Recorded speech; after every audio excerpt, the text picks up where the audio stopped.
Good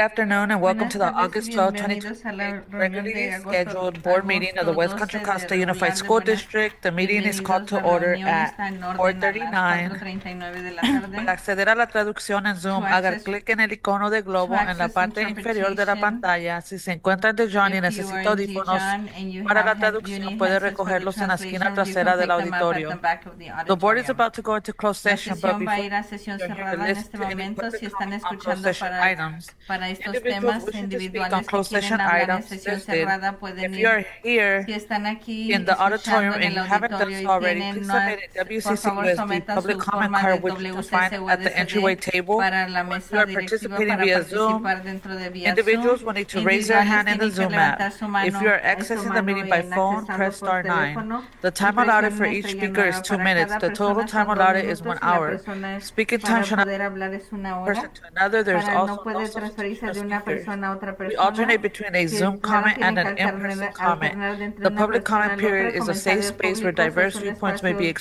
expressed para civilly que pueden without ser interruption or expresados sin intimidation. interrupción ni Please listen intimidación. attentively to each Por favor, speaker's comment escuchen and respect their atentamente time para y as if it were respeten your el own. tiempo como si Be fuera open su to another mismo. point of view Por if one is favor, offered. espérense al punto Due de to the Brown vista. Act, the board members Debido al cannot acto discuss Brown, los items miembros that are no not on pueden the repetir, agenda no and do not pueden usually repetir respond to items presented in en la public comment. agenda que están en The items comentarios listed públicos. Los temas on que the closed están session agenda en la tonight sesión are cerrada one, esta public noche es employee appointment, empleado two, y conference with legal verificación de counsel, conferencia de existing legal, litigation, conferencia, litigaciones, conference with legal counsel conferencias pending con legal litigation, conference with labor pendientes y negotiators, también negociaciones con public conferencia employee discipline dismissal, negociaciones, release, or complaint. disciplina con un Is there any negociante public de un comment? empleado. ¿Hay algún comentario público a este momento?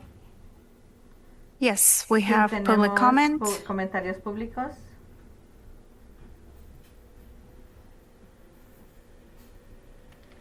Amandeep Rwanda, Amandit please Rwanda, unmute yourself. por favor, quítale el Point of mudo. order.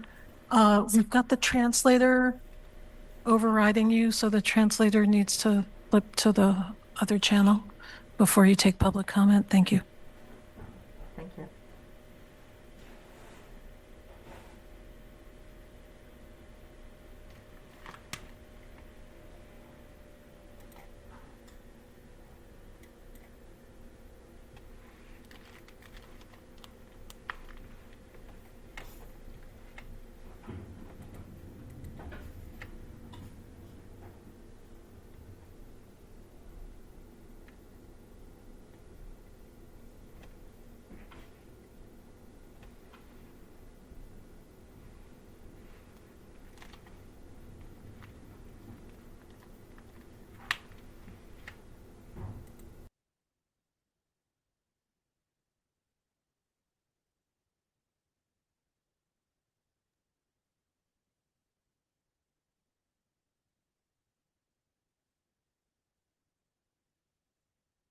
Okay, we are back on. Amandeep Rwanda, please unmute yourself. Good afternoon. Amandeep Randhawa here. I am the current president of RASA. I'm calling in to read the letter that was sent to the Board of Trustees on behalf of RASA regarding the executive director recruitment process, and for this letter to be part of public record. Dear members of the Board of Trustees, the leadership of RASA is writing to share concerns that have been raised by our membership regarding the recent executive director recruitment process. The circumstances surrounding this process have generated considerable discussion among employees and have prompted questions about transparency, consistency, and confidence in the district's promotional practices.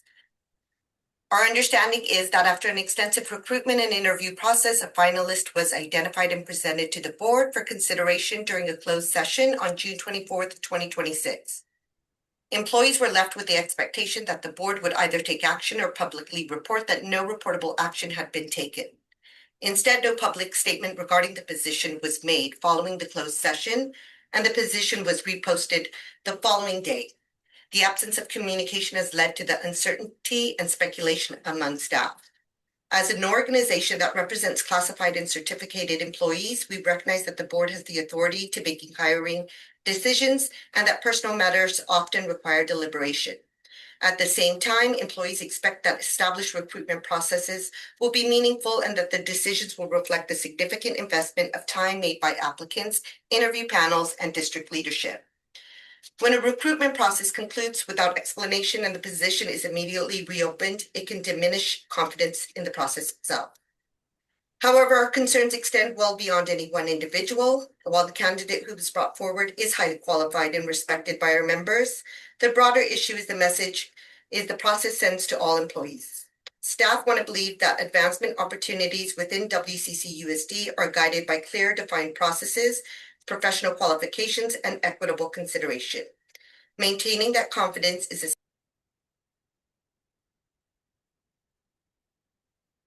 That concludes public comment.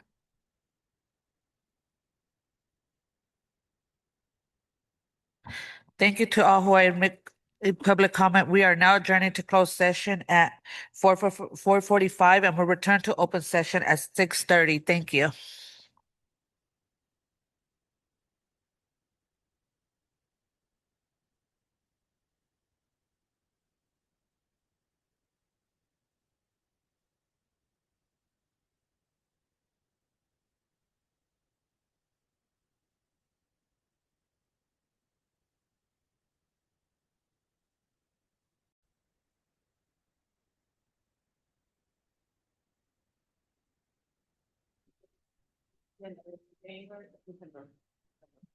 Good afternoon and welcome to the open session of the August 12, 2026 regular board meeting for the West Contra Costa Unified School District. I am calling open session to order at 6:55.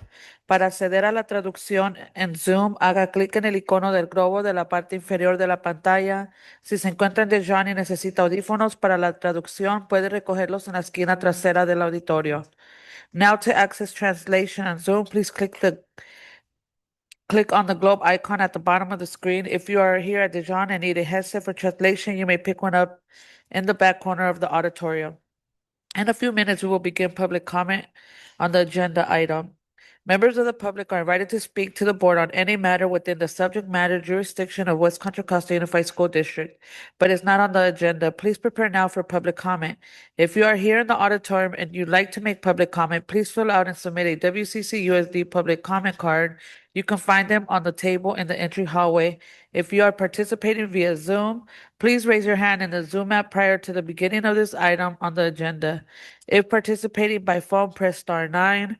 After your comment card has been turned in, the cards are placed in the order received and will call speakers one at a time, alternating between public comment here in Dijon and one on Zoom.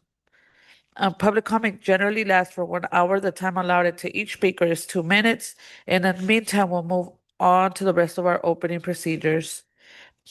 B2, the Pledge of Allegiance. If you are willing and able to rise, please stand for the Pledge of Allegiance. I pledge allegiance to the flag of the United States of America and to the republic for which it stands, one nation, under God, indivisible, with liberty and justice for all.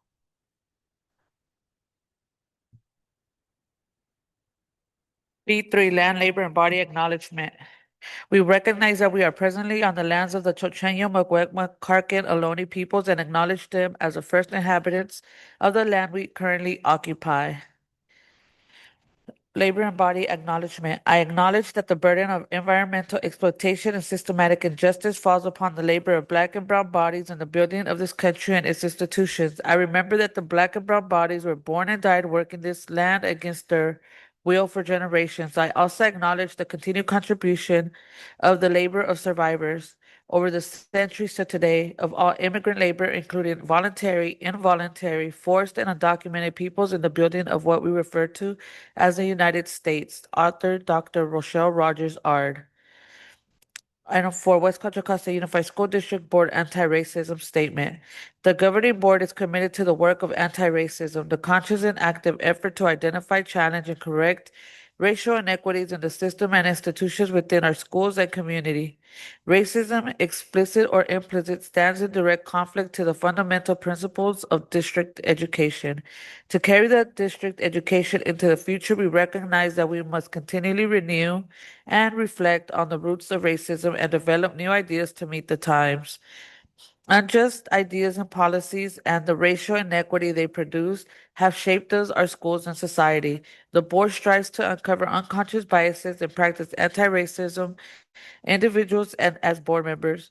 We challenge ourselves to persist through the discomfort necessary for growth and learning, to deepen our listening and examination of racism and oppression, and to develop a strong understanding of how personal experiences and feelings fit into the larger picture of continual oppression. Each member of our governing board individually and collectively is responsible for creating a nurturing and anti-racist learning environment where each student, staff member, and community partner is respected and valued member of the district community. The governing board is uniquely positioned and it is our responsibility to identify, dismantle racist ideas and inequitable policies in ourselves and across the district. Therefore, we commit to supporting anti-racist policies, programs, and practices for our children's education and well-being while building strong and inclusive school communities. The board commits to holding each board member accountable towards these goals and moving the work of anti-racism forward. We also commit to holding West Contra Costa Unified School District staff, students, and community to living these standards of anti-racism in our schools. Board approved March 20th, 2024. Now moving on to item 5, roll call. Superintendent Cotton, will you please call roll? Yes, good evening, everyone. Trustee Reckler, Good evening, I'm present. Trustee Smith Folds, Good evening, everyone present. Trustee Hernandez, Buenas noches a todos presentes. Clerk Gonzalez Hoy, Good evening, President. Board President Inyana. Buenas tardes, present. Now we'll move on to reports of ratification of closed session. Superintendent Carnan, is there anything you need to report out? Yes. Regarding agenda item A21, the board voted to approve the appointment of Leroy Gaines as Associate Superintendent of Educational Services. The vote was unanimous. The board voted to approve the appointment of LaShante Smith as Interim Executive Director for TK12. The vote was no. It was moved by Trustee Gonzalez. I'm sorry. It was moved by Trustee Gonzalez Hoy, seconded by Trustee Reckler. Trustee Inyana was a yes. Trustee Reckler was yes. Trustee Gonzalez Hoy was yes. Trustee Smith Folds was an abstention. Trustee Hernandez was yes.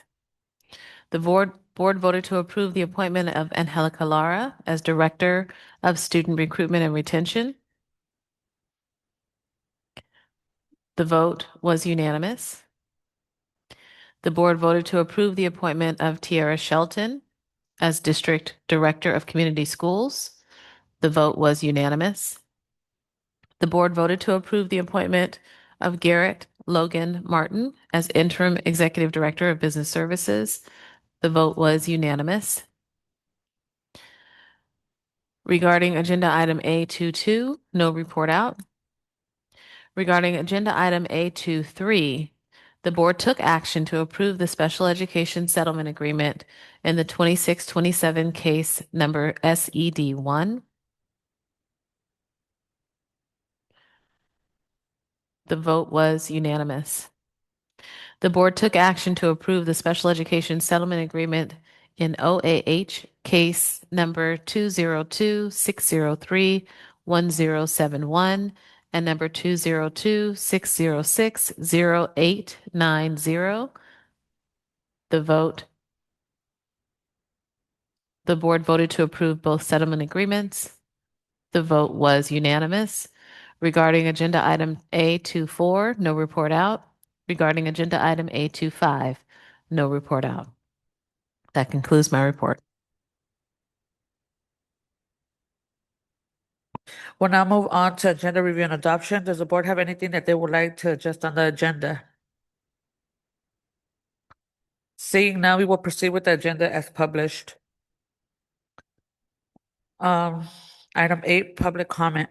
Members of the public are invited to speak to the board on any matter within the subject matter uh, sorry, jurisdiction of the West Contra Costa Unified School District, but not on tonight's agenda. Public comment will last approximately 1 hour. The time allotted for each speaker is 2 minutes. Should additional speakers remain at the conclusion of 1 hour, public comment may be extended. The time allotted per speaker after the first hour is generally 1 minute. Individuals wishing to speak, please submit a WCC USD public comment card, or if participating via Zoom, individuals will need to raise their hand in the Zoom app prior to the beginning of this item on the agenda. If you are calling in by phone, press *9. Speaking time should not be transferred from one person to another. There is no substitution of speakers.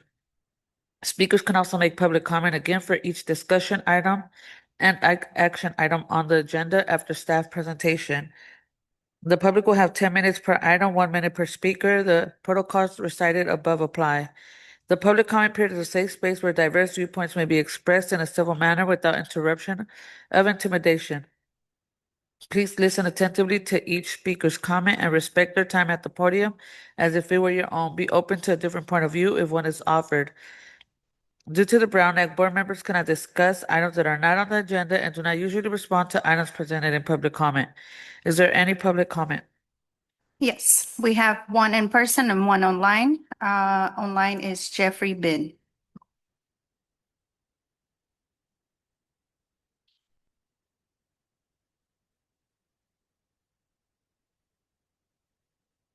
Next public comment is Marie Anayam.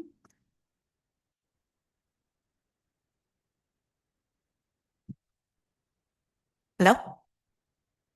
Thank you to the Facilities and Safety Departments for updating STEGI's safety plan. We're feeling safer and we have resources to start out this year. I understand the beautification team will be coming soon. Thank you again to our leadership. It's wonderful that the SPED cars have GPS and we have a transportation handbook. Lydia, back here, please. There's more work to be done. We need cameras and GPS on the buses. There are also contract violations in the first student contract that we would like to see resolved. My son uses the bus and I also help load students on the bus. Remember, some are nonverbal and have various abilities. According to the contract, every bus is supposed to have a picture ID roster. Look at page 8. Our children are the most precious packages ever transported, and we must make sure that the safety guidelines are implemented because safety comes first. This is my 20th speech. I will continue advocating for STEGE and for SPED. Now, please listen carefully. Cameron's one full-time and one part-time clerk were eliminated. We only have a secretary left. Who is supposed to process the minimum 30 intakes per month? We have to remain in compliance or the lawsuits will start. Who will do all the SAFE and power school input? Process records requests, transfers, respond to partner agencies, YMCA, Head Start, RCEB, manage the records room, and also support the 28 SLPs, 6 sites, 10 OTs, 23 SCC teachers, 62 paras, 9 LIFT members, and 1 program specialist. This is across 58 different sites, district-wide. We need our clerical team back now. This is very important. I have been in the office. It is a lot of work when we are enrolling families when they come to Cameron. As you know, it's special ed. And some of the parents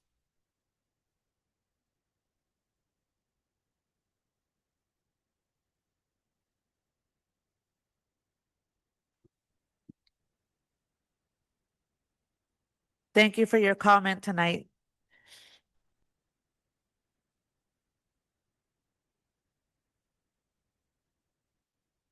Thank you.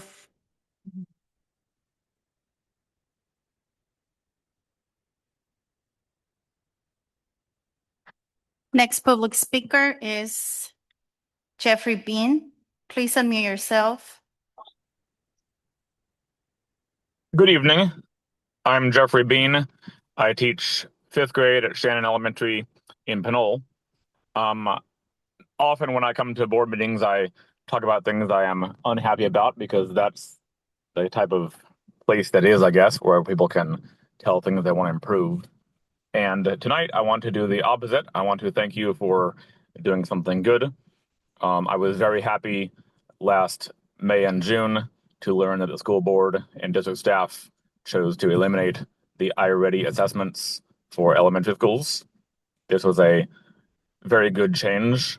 It means that my students in 5th grade this year will spend many fewer hours on assessments and more time doing actual learning. I'm excited about the potential that the new chosen assessments have. I can't really speak to them yet because I haven't tried them, but it looks promising. And I wanted to thank the staff and also the school board for making that decision. I am very excited for the school year. I teach 5th grade this year. I have 27 students on my roster. Last year, I had a 4th, 5th combination class, and although combination classes are not ideal, I do get to keep 20 of my students from last year in my new class as 5th graders. So I'll start the year with 20 known students and 7 ones that I do not know yet. So I'm very, very excited for the year, and I'm looking forward to starting and seeing my colleagues tomorrow morning. So anyway, thanks, and I appreciate the hard work that you do for our community. Bye-bye.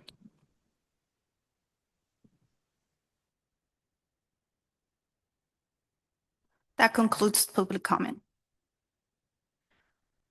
Thank you to everyone who gave public comment tonight. We'll be moving on to standing reports. Do we have any reports for tonight?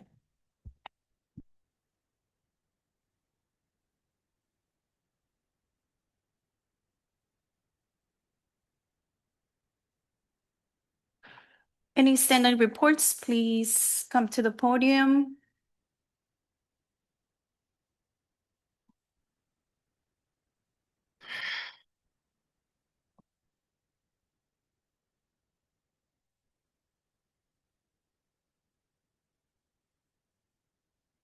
Good evening.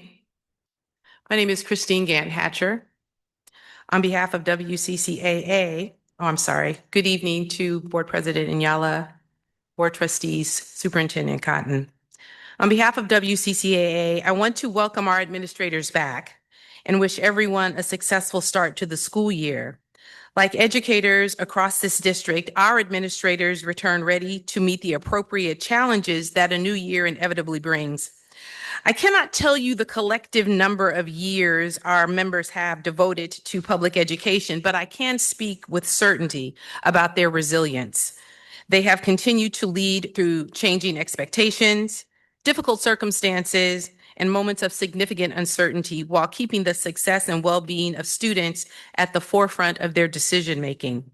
Some of our leaders are new to WCCUSD, others are stepping into new roles. Some have returned after time away, including stints serving and leading in other districts and organizations and bringing new experiences and perspectives to a community they know well. Still, others return with decades of service to the district. Whatever path brought them to their current role, they remain grounded in an understanding of whom we serve and to whom we are ultimately accountable: our students, our family, and this community. As I shared with the board on June 24th, our differences do not have to become divisions. We can disagree, challenge one another, and advocate strongly for those we represent without diminishing the humanity, expertise, or contributions of others.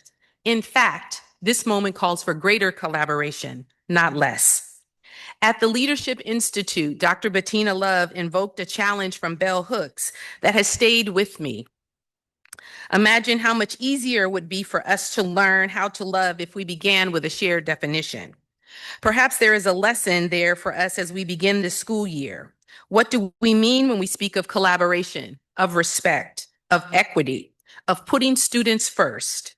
We may discover that some of our conflict is not because we do not share these values, but because we have not developed a shared understanding of what they require of us in practice.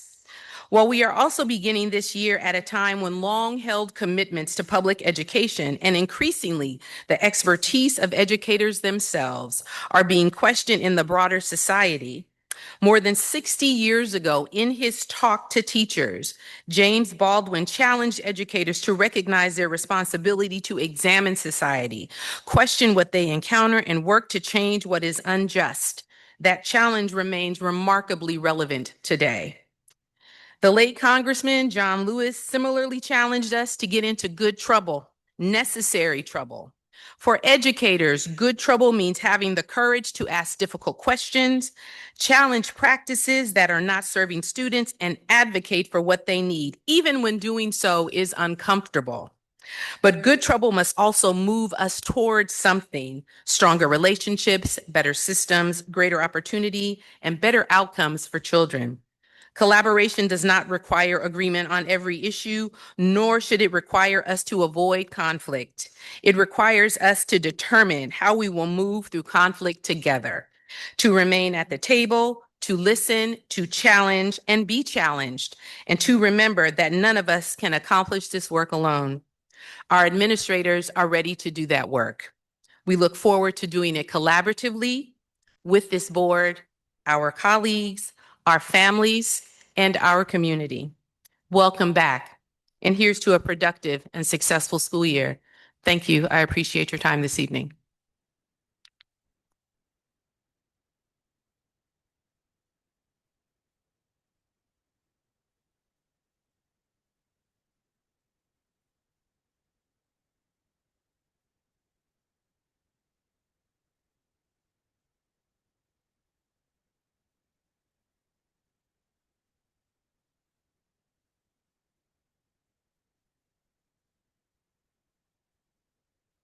Good evening, board, President Iñana, and community. I was just asking President Hatcher whether if she had received a Google form for the standing reports. We haven't gotten it yet, but I just filled out the last one from the last iteration, so I made sure to sign up until December. But my name is Dr. Francisco Ortiz. I am honored and privileged to be the president of United Teachers of Richmond. And I didn't prepare a report today because I wasn't prepared to. However, I do want to bring up a couple of issues that are pertinent and important for our entire school community. First, I wanted to share that we had the opportunity to welcome 89 new educators into our district, several who are returning educators, some who are brand new. And the excitement in the room was really great because they knew that they were coming to a fantastic union. They were excited to work in West Contra Costa, and they're really excited to get to work with our students.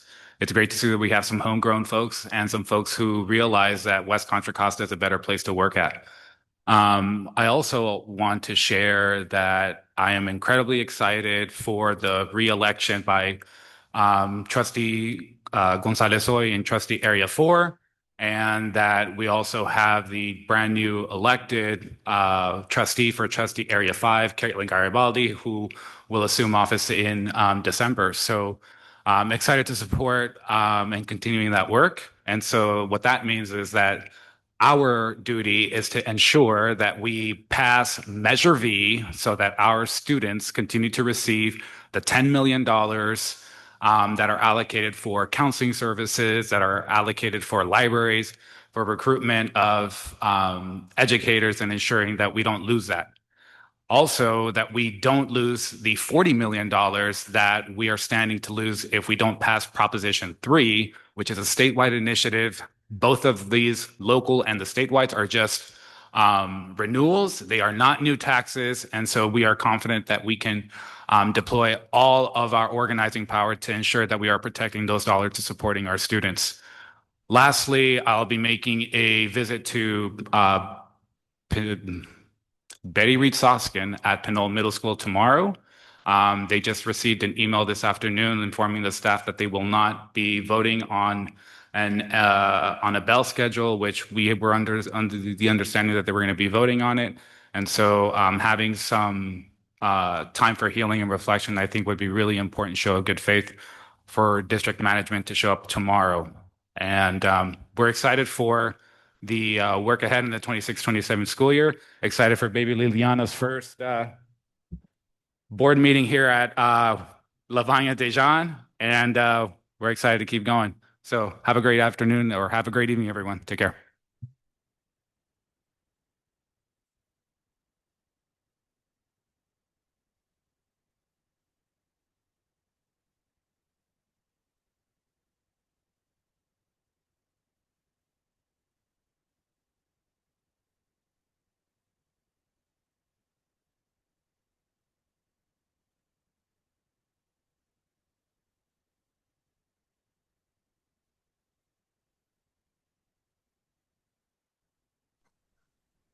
Good evening, board. Can you hear me?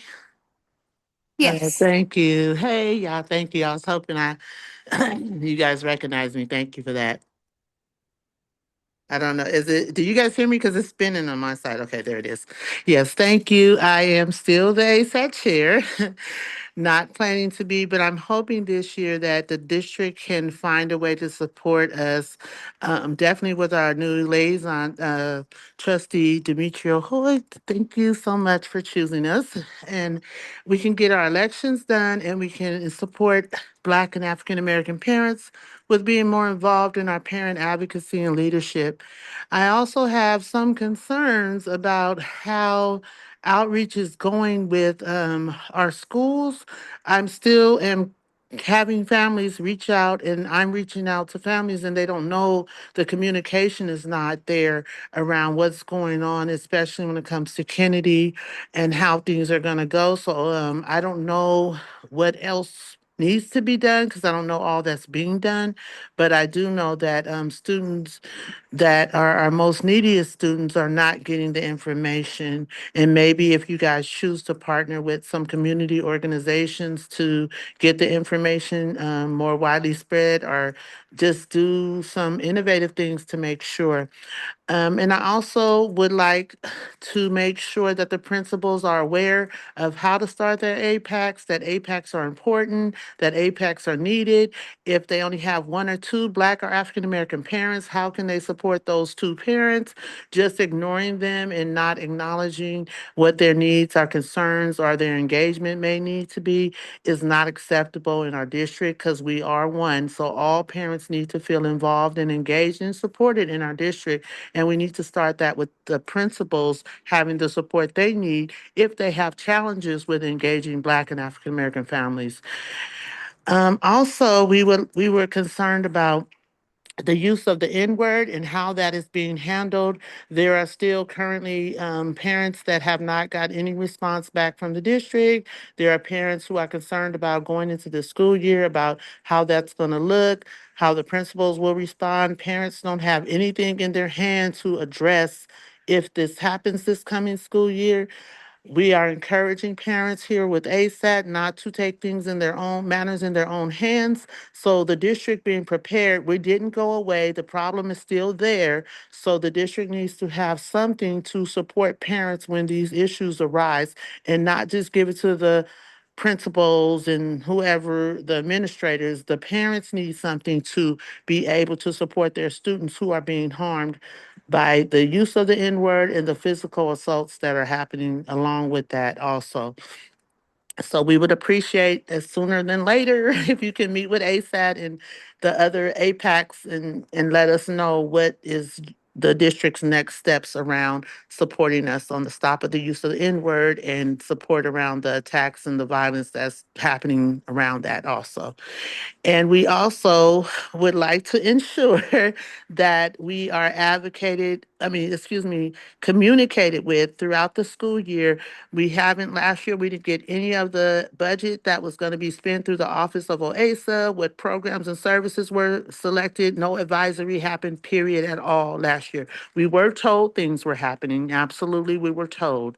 But we want to be that advisory. You guys don't have to do what we say, but we should have an advisory checkbox, something to say that you met with ASAT in our APACs to see what's going to be going on for our students district-wide and site-based.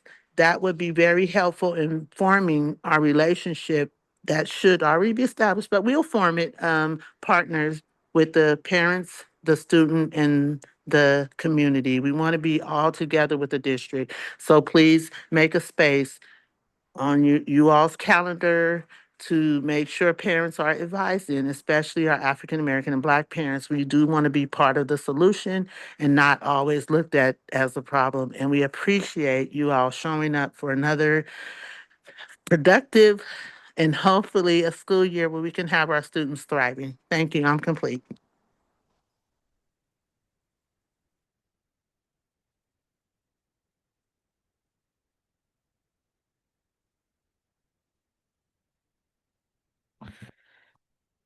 Thank you, everyone, for those standing reports. We'll move on to item C now, our consent items.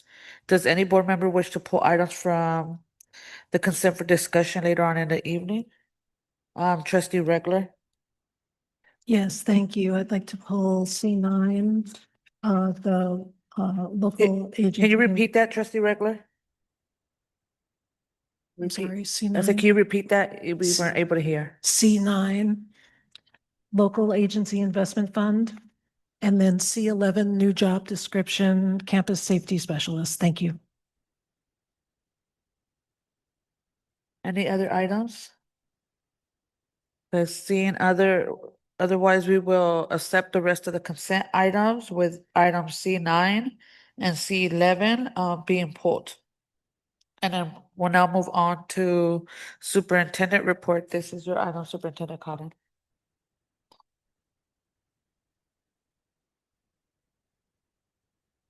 Thank you. I'll let it get pulled up.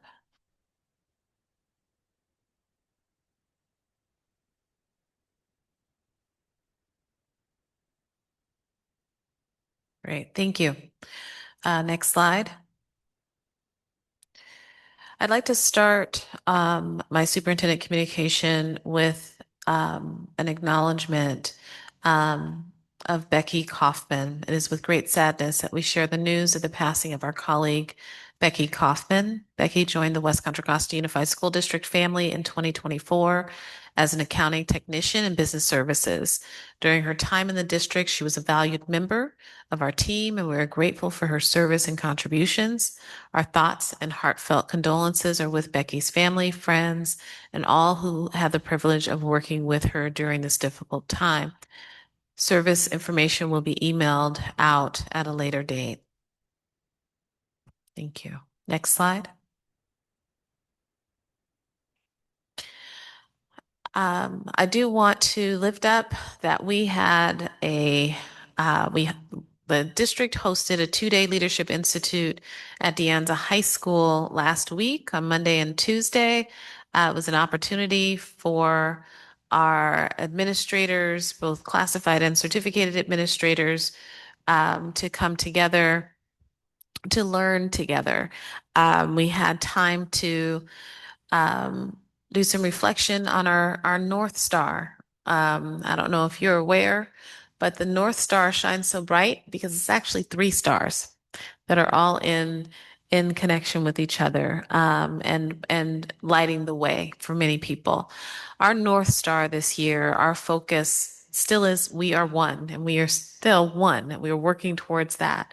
But our North Star also includes having or creating schools that are welcoming, building and developing and supporting courageous scholars, as well as maintaining, creating as needed, coherent and connected systems.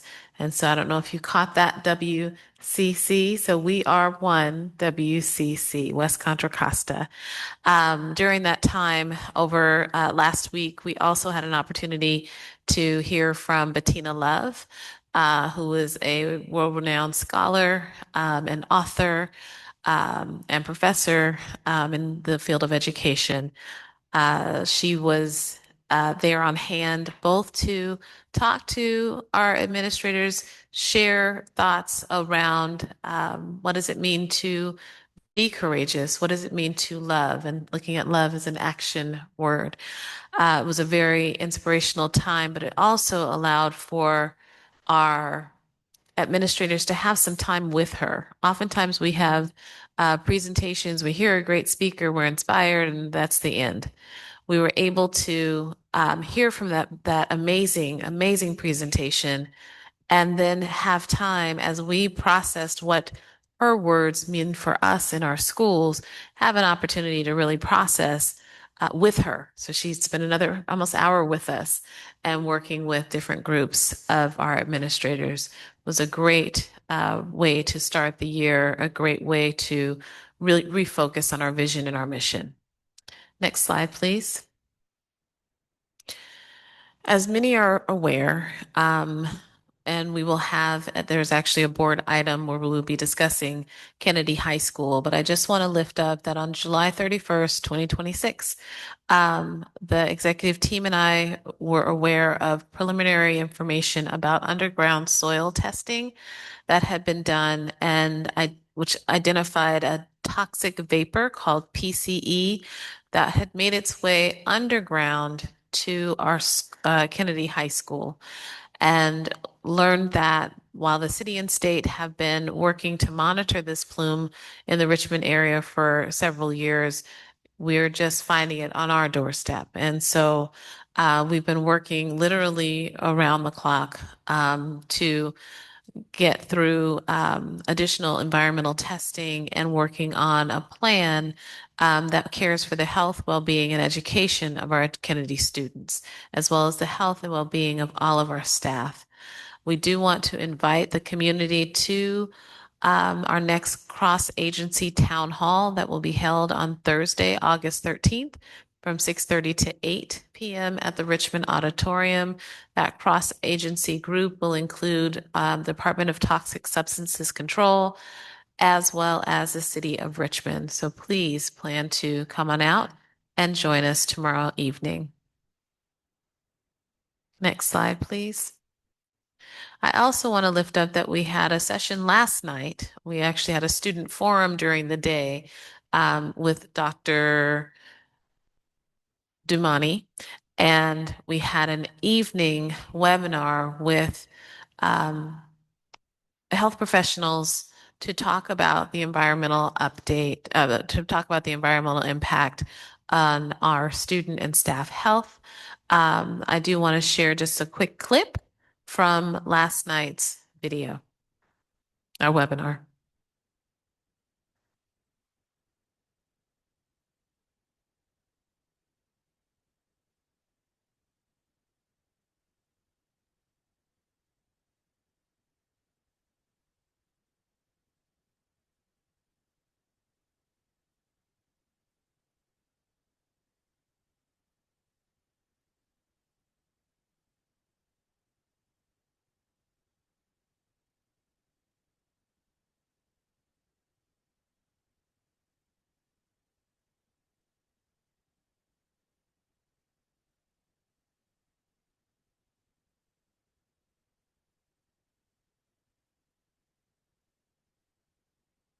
Just one moment, please.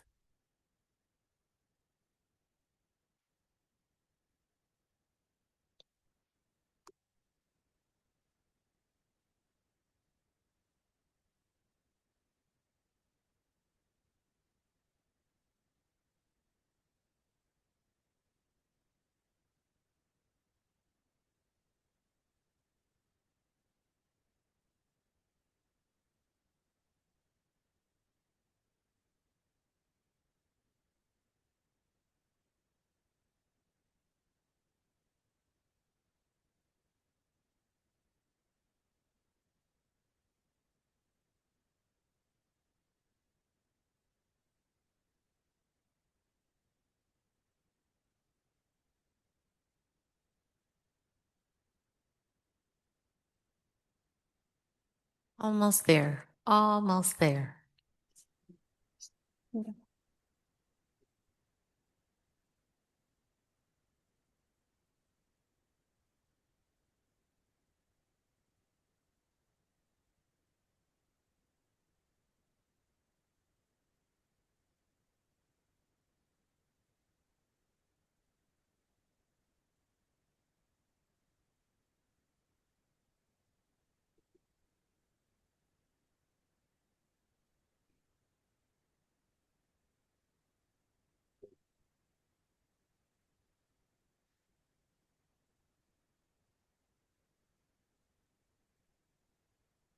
You can send me this request. Okay. We will keep going. If there's an opportunity, we will show the video at a later time in the meeting. Board President, is that fine with you? Great. We'll keep going. Thank you. And my training and background is on chemicals and what the hazards of chemicals are. So this is something that I've worked on for a long time. And when I heard about the Kennedy High School and what the district had decided to do, I thought that's a really wise decision because it's active. You're getting ahead of the problem in order to We'll come back to that. Let's keep going with the presentation. Thank you, everyone. I also want to just acknowledge, as we come back to school, there's so much to celebrate and so much to just be excited about. We did recently Verdi hosted a meet and greet for our new principal there, Miss Karina Ponce. I just want to send a shout out to all of our new administrators, our new teachers, our new staff members who are coming, who chose West Contra Costa and are here and will be doing amazing work with our kids. We also recently we participated in a screening of the documentary, The Right to Read at Easter Hill Methodist Church. We celebrated Richmond Promise Scholars, and actually was able to get some feedback from some of our recent graduates, but wanted to lift up and celebrate.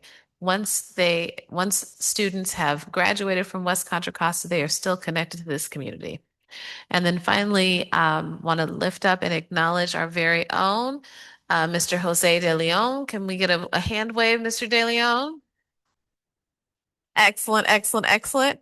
Who received a Richmond Soul Award for educational leadership. So thank you for your leadership, Mr. De Leon.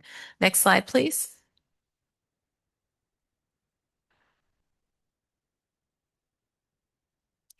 Want to remind everyone that the first day of school is coming. Next Tuesday, August 18th, is the first day of school. The district is working to open all 56 of our schools and programs on time, on schedule. Middle College High School actually has already started classes. They started, I believe, on August 3rd. Leadership Institute for Site Leaders has happened already. We're pushing towards instructional coherence across our classrooms. We've had guest experts that have talked to staff, Dr. Bettina Love, Dr. Kareem Weaver from Fulcrum Literacy, as well as Jacqueline Olson from UC Berkeley, the CREO program, looking to hopefully build a cohort of nationally board certified educators here in West Contra Costa. I also want to lift up our Steed Stars. They have been on their temporary campus since 2024 here at Dijon Middle School, and that they have made an 111-point gain in their English language arts scores since 2025. So really proud of the work that is happening, understanding that there are challenges that we may face, but we continue to focus on our learning. Next slide, please. Today, we hosted our new teacher orientation, which was a beautiful moment to meet some of our newest educators here in West Contra Costa. And I have to say, just very proud to have met them this morning. I think they're going to be amazing in our classrooms and look forward to all the work that they will be doing. And just want to lift up and thank Trustee Smith-Folds for being present and joining that conversation. Next slide, please.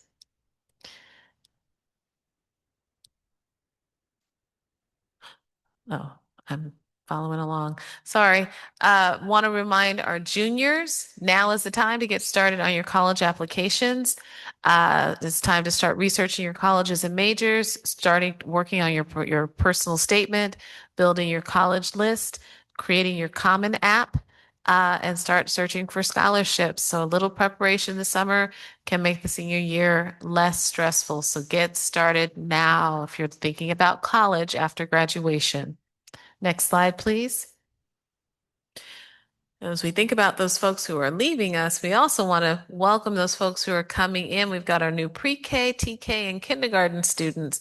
There's so many things that our families can do to support our youngest learners here in West Contra Costa, reading together every day, practicing writing their name, learning letters and numbers, building independence with routines, and then also parents, it makes all, and community members, it makes all the difference when you talk positively about school. Give them something to look forward to and build some excitement around their learning. Next slide, please.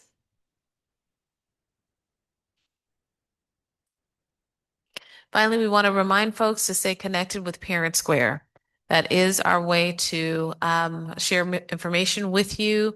What you put into Parent Square, what you put into Power School in terms of your contact information is how you'll receive messages from West Contra Costa. Those messages do come to you both in English as well as a number of other languages. So please make sure that you are connected to Power School. With that, next slide. Are there any questions from the board? Trustee Gonzalez Hoy. Thank you so much. Thank you, Superintendent Cotton. I have two questions for you. First one, so exciting to hear about Stage and their academic growth. Could you reflect on what do you think led to that gain under very difficult circumstances that students experience and staff, right? Could you maybe share a couple things with us? In addition to consistent and cohesive instruction, what's different about Stage right now, and this is the narrative is changing for Stage and schools like Stage, they have consistent leadership and they also have a consistent staff. They're retaining their staff year after year. That makes a difference when you have well-prepared educators in classrooms with students consistently every day. That changes the trajectory for our students. When we create welcoming spaces for our students, whether it's on a temporary campus or at a normal school site, welcoming schools, engaging with community and community partners, and again, just making sure that our kids get the support that they need as a community school as well.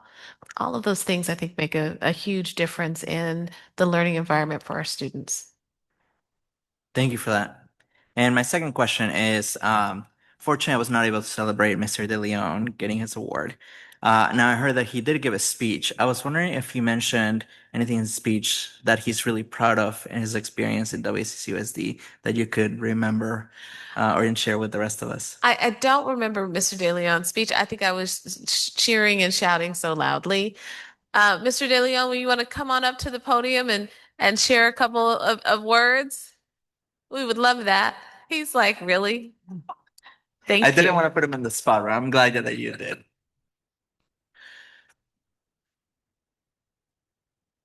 Hello. Thank you again for the recognition to the community and Ms. Cotton for being there, and Ms. Hernandez, Ms.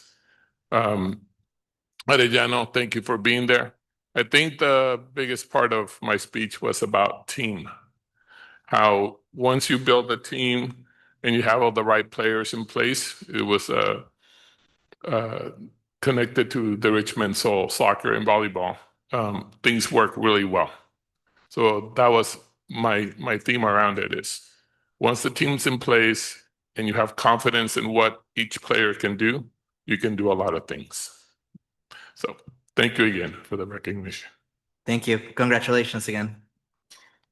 Thank you. Thank you, President. That's my question.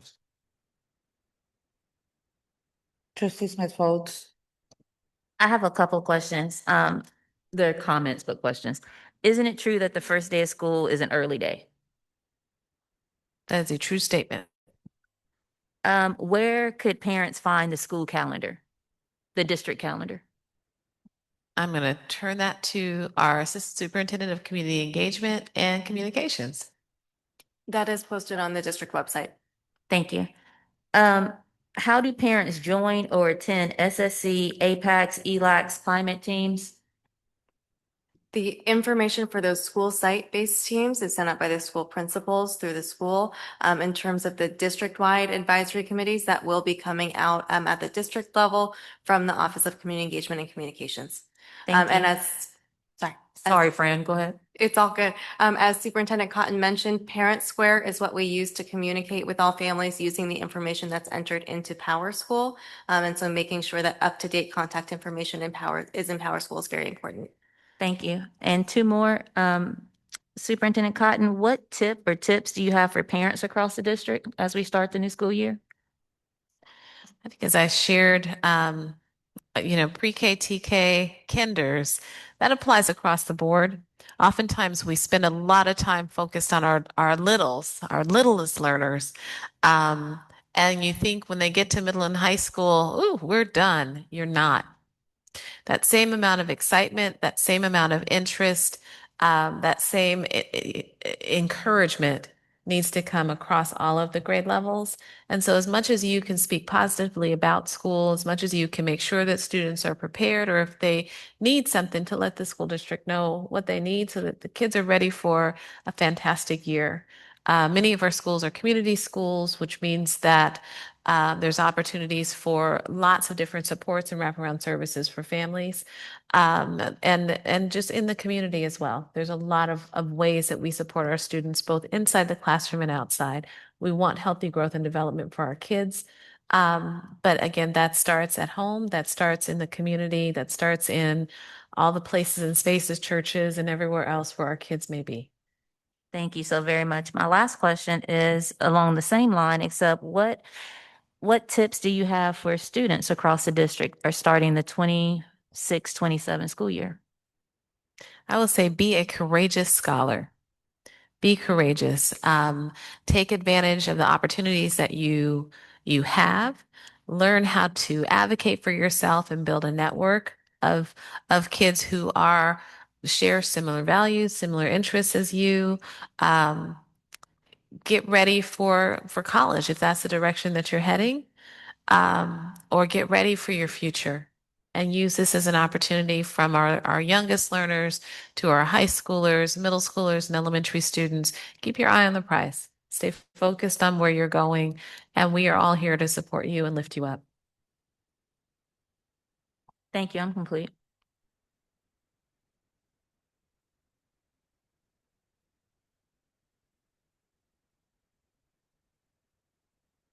That concludes my report. Well, thank you, Superintendent Cotton, and I also want to welcome all of our new teachers into the district. I'm so sad that I wasn't able to attend this morning, but welcome on, and we hope that you guys have a fruitful year with us. We'll now move on to action items. One, resolution number 2627-16, classified layoff due to expiration of categorical funded program, and that is Sylvia Greenwood's item.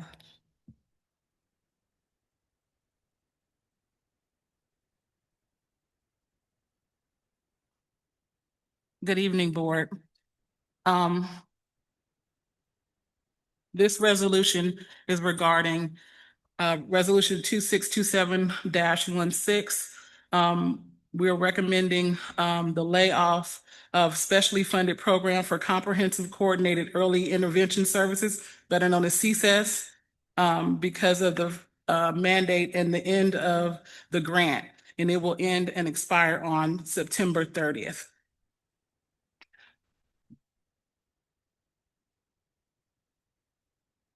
Do we have any board questions? Do we have any public comment on this item? No public comment. Okay, seeing none, I will accept the motion in a second. President, I move that we accept resolution number, or that we approve resolution number 2627-16. Reckler will second. So we have a motion to approve by Gonzalez Hoy, second by Trustee Reckler. Do we have any board comments? Seeing none, we'll move on to the vote. Trustee Reckler? Yes. Trustee Smith Folds? Smith Folds, yes. Trustee Gonzalez Hoy? Yes. Trustee Hernandez? Yes. And Trustee Ayana's a yes. We'll now move on to E2 provisional internship permit PIP, and that is also Ms. Greenwood's item.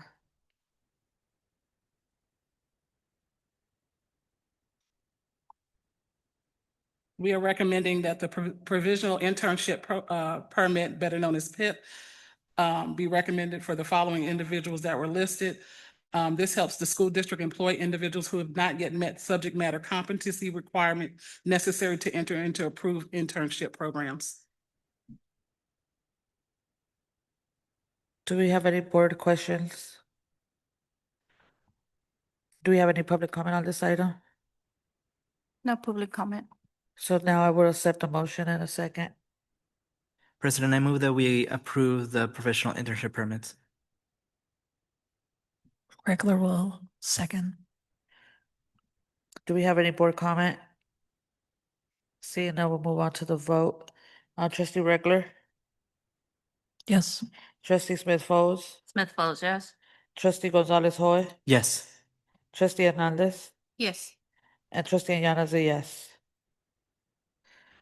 Item 3, recommendations, teacher consent authorization. That's also Ms. Greenwood's item. Teacher consent, or better known as local assignment options, LAOs, are assignments that allow the district flexibility under Ed Code and to assign appropriately credentialed teachers to specific instructional areas when certain conditions are met. Do we have any board comments? Do we have any public comment? No public comment. Okay, I will now accept the motion. President, I move that we approve the recommended teacher consent authorizations. I'll second. Here we have a motion by Gonzalez Hoy, second by trustee Hernandez. Well, now, do we have any board comments? Seeing none, we'll move on to the vote. Trustee Reckler, Yes. trustee Smith Fold, Smith Folds, yes. trustee Gonzalez Hoy, Yes. trustee Hernandez, Yes. and trustee Anyana is a yes. Move on to item 4, Education Code 4425.3, variable term waivers, and that's also Ms. Greenwood's item. Variable term waivers provide the district the flexibility in staffing and certificated positions when fully credentialed candidates are not available. Do we have any board questions? Do we have public comment? No public comment. So I will now accept the motion. President, I move that we approve the variable term waivers. Okay, I'll go ahead and second the item. It has been moved by Gonzalez Hoy, second by Anyana, and we'll move on to the vote. Trustee Reckler, Yes. trustee Smith Folds, Smith Folds, yes. trustee Gonzalez Hoy, Yes.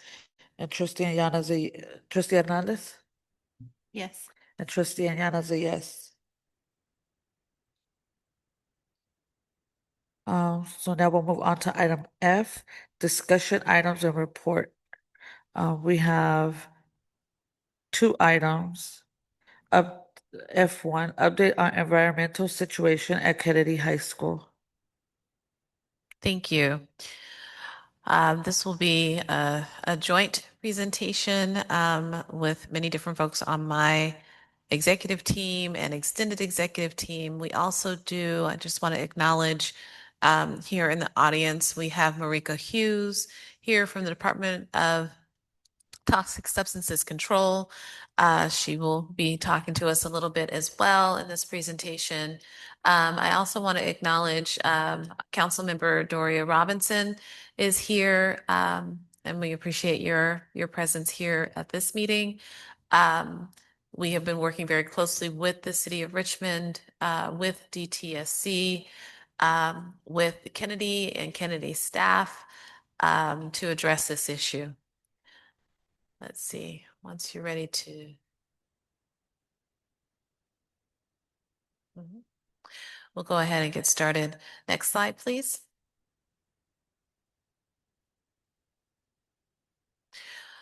Next slide. So I just want to let the board know that we are This update will include a recap and timeline of events that have happened so far, understanding this environmental issue, what we know and what we're still learning about this situation. We'll talk a bit about data-informed decision-making, and that is really our focus, as well as sharing out some of our contingency plans. Ideally, students back on campus fully, no changes. That is goal one. But if that doesn't happen based on the data that we're receiving, we do want to talk through some of our contingency plans. I know that folks are really waiting to hear that, as well as our next steps. We'll be talking about communications and engagement strategies and events, logistics and mitigation, as well as how we're addressing student well-being. Next slide, please.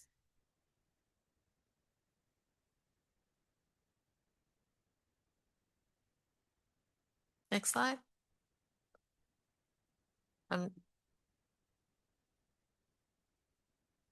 Okay. Missed the recap of timeline of events.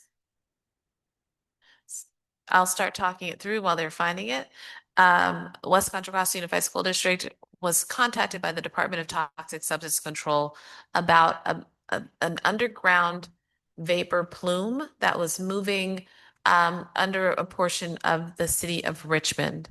By July 15th, the board approved soil testing at the recommendation of DTSC.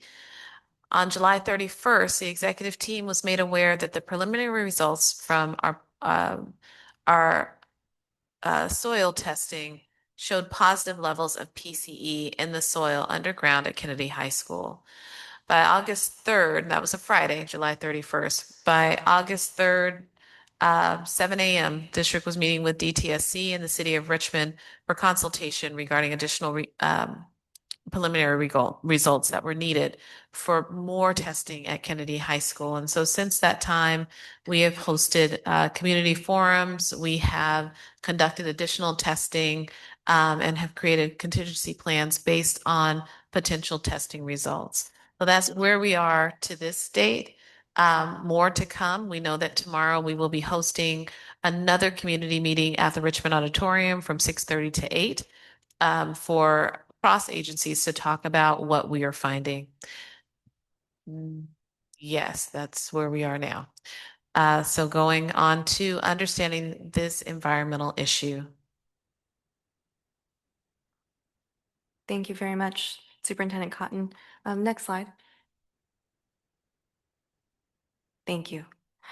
So understanding the environmental issue that we are working to respond to, there were preliminary results of environmental testing in the area of Kennedy High School that showed elevated levels of a chemical called, or volatile organic compound called tetrachloroethylene, also known as PCE, underground on the east side of the campus. And so the California Department of Toxic Substance Controls was one of the first agencies that we were in conversation with about this, and they informed us that they've been monitoring PCE northeast of the Kennedy campus. And the 3 sites that DTSC has been working to monitor.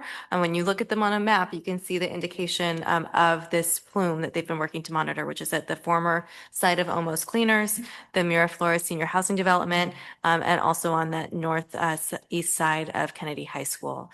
DTSC has put together a mobile webpage about these 3 sites to make sure that our community can easily access the information about them.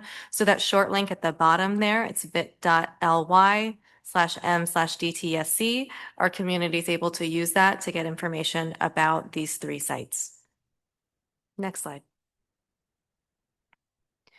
PCE uses in history. So what is this chemical? This is something that was used as the main solvent in the dry cleaning industry from the 1940s to the early 2000s. In the 1990s, it was identified as a toxic air contaminant. So this is something that was part of our lives for a long time before we discovered that it was harmful. And then in 2007, California adopted a multi-year phase-out plan of PCE in dry cleaning to completely ban that by 2023. So as of 2023, the California Air Resources Board has banned the use of PCE in dry cleaning in California. Next slide. So we'd actually like to invite our colleagues from DTSC to talk about the primary concern here that we're working to understand, which is air intrusion or vapor intrusion. So I'd like to introduce Marika Hughes from DTSC. Hi, thank you for having me. My name is Marika Hughes. I am a branch chief in the Site Mitigation and Restoration Program at the Department of Toxic Substances Control. Our local office is in Berkeley, if anybody wants to stop by and do a file review. So regarding vapor intrusion and soil gas, we talk about the contamination was found in soil. It was actually found in soil gas, which are the particle, or which is the space between the different soil particles. That is where the PCE has been moving into, and it has been found on the Kennedy property. How vapor intrusion occurs is essentially you have contamination in soil vapor, soil as well, groundwater, and from there it volatilizes, vaporizes, and becomes a gas. And from that it moves up and into spaces. It obviously moves up and into the atmosphere as well, but an atmosphere like outside is not contained. So it is able to diffuse and it is safe in that regard. In terms of indoor air, which is where we consider or where we think about vapor intrusion, it moves in and accumulates. And it can vary based on the season in terms of what sort of concentrations you see as well.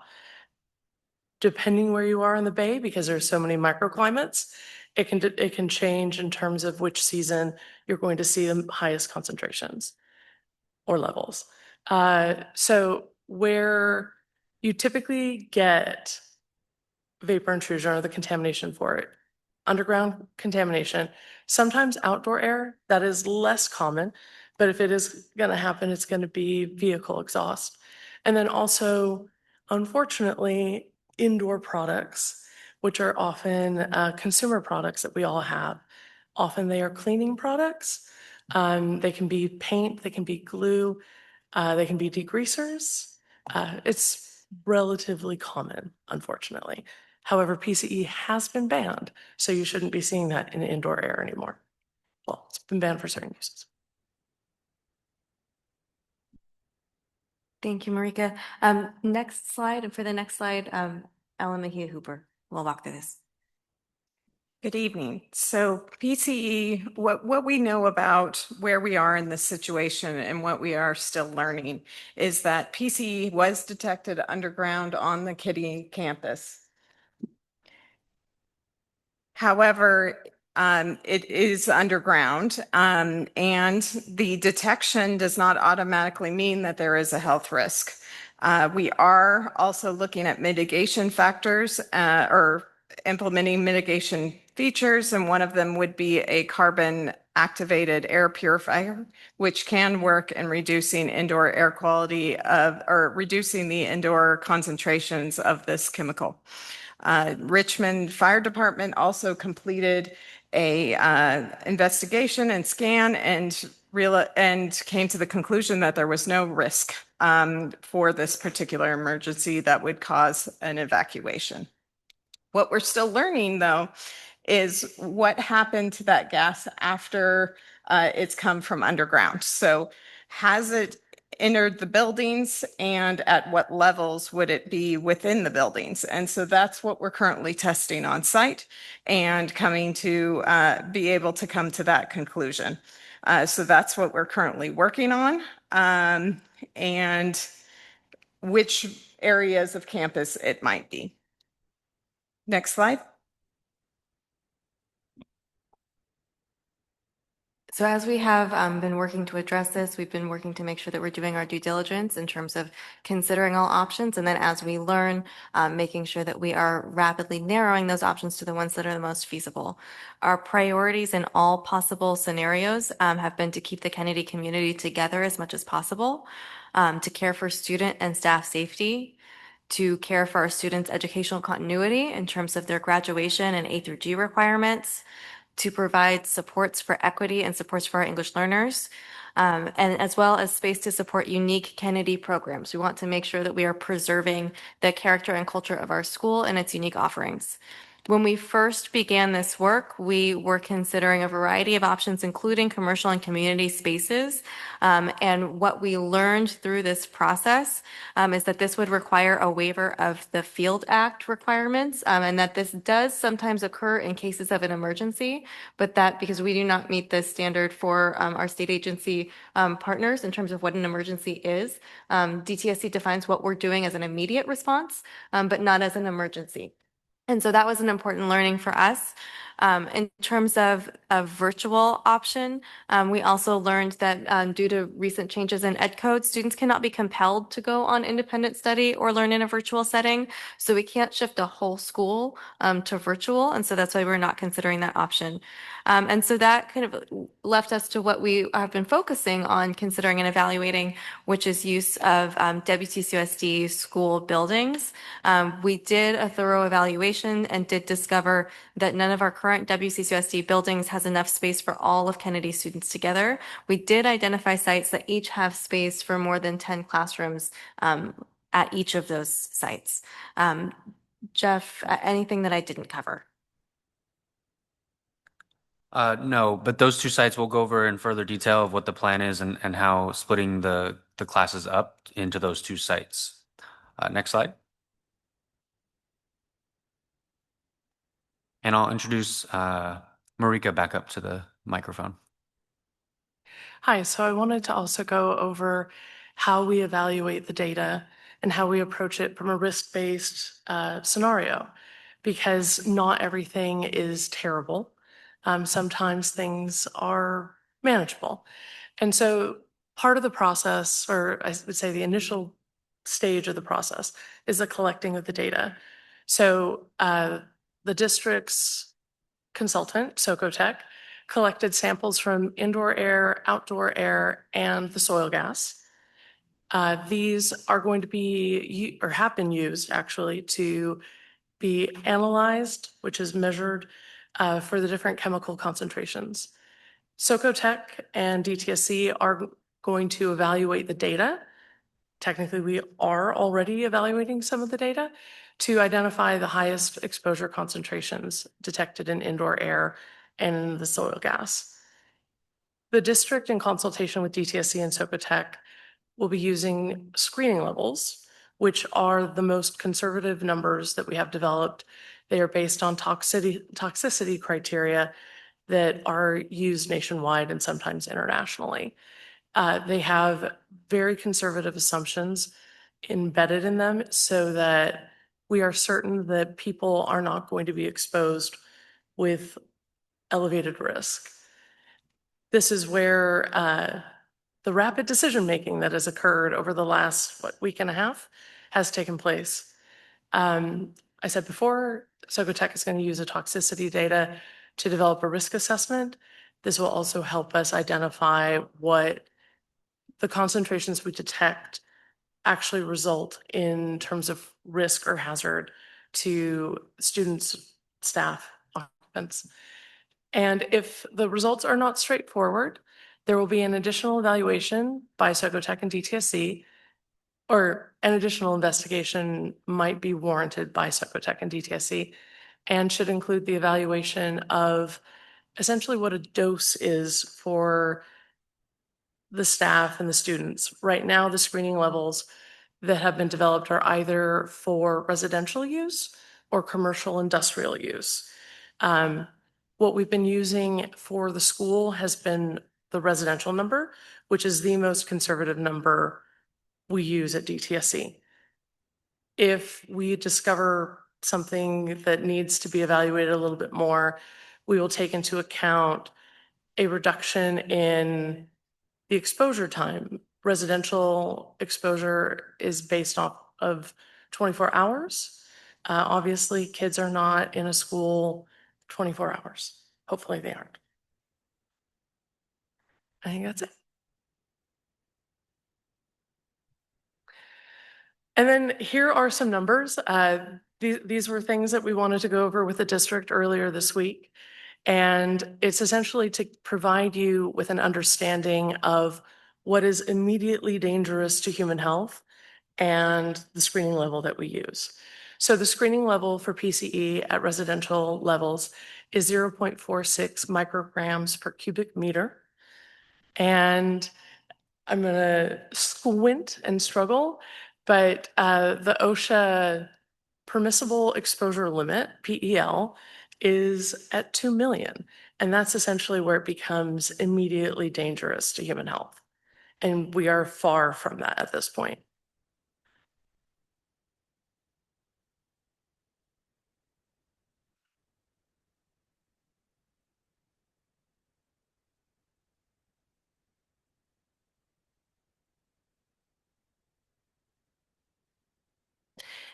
Thank you. So as we continue through looking at, wanted to get to a place where we are showing how we're making these decisions. And so understanding the process that Socotec, our vendor that is doing the soil testing, is working closely with DTSC, and then understanding what numbers we're actually looking at. How are we screening? From there, we move into then what does that mean for us as a school district? Just want to explain this map, which I think makes great sense, but it also shows what decision we make that would bring us to a full return to Kennedy. What decisions or information that we would gather that would indicate that we would have a partial return to Kennedy or a temporary relocation. And then finally, what decisions we would need to make or the data would tell us that would indicate that we need another week of expeditionary learning, which is a new contingency plan. And so if the results are inconclusive and more testing is needed, we would have to then extend that out. School will start August 18th, but we are developing a plan around expeditionary learning, allowing kids to, I don't like to say this, like a week of field trips, but really intentional learning for our students. An opportunity to do community asset mapping and really understand Richmond and understand the surrounding areas, have a chance to visit school, college campuses, also have a chance to learn more about our trades, learn more about the art, the food, and different industries within the Richmond community. So something that's very worthwhile for our students.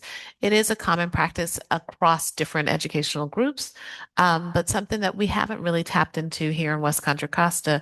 I'm looking for opportunities for learning for our students. So to provide an opportunity for our kids to really engage, not wasted learning time, but really engaging learning time. From that process to be able to build a portfolio. I'll stop. We're going to talk more about contingency plans. If we find that there is no vapor intrusion and that is not, it doesn't appear to be occurring, we would be getting back to school as usual at Kennedy High School. If there are indications of vapor intrusion that it may or may not be occurring, we're not quite sure. We would then be looking at either a partial return, so in moving into structures on the campus that do not have indication of vapor intrusion, or possibly considering a temporary relocation while we put mitigation strategies in place to address any vapor intrusion or the presence of PCE in our classrooms. And so at certain levels, at acceptable levels. And so that is our decision-making kind of plan.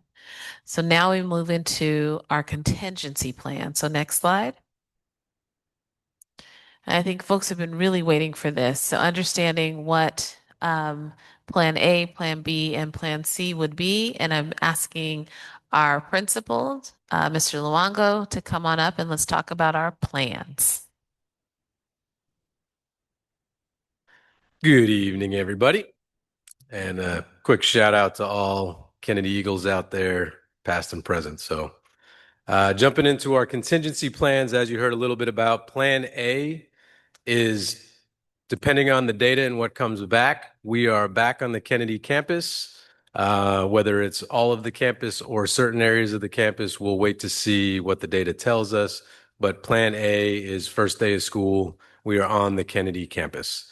Plan B would be a temporary relocation to 2 other WCC USD school campuses. We'll talk more in detail about those campuses in just a moment. And then Plan C, as was mentioned, the expeditionary learning experience. So study trips and opportunities to build community, learn experientially, hands-on. And yeah, next slide, please. So a little bit more detail about Plan A. We would be using the pieces and areas of campus that are available and no longer undergoing testing. And then we would anticipate the portables being the space where if we needed to relocate a certain classroom temporarily, they would relocate to the portables, and then once cleared, would go back to their original location once mitigation strategies are in place.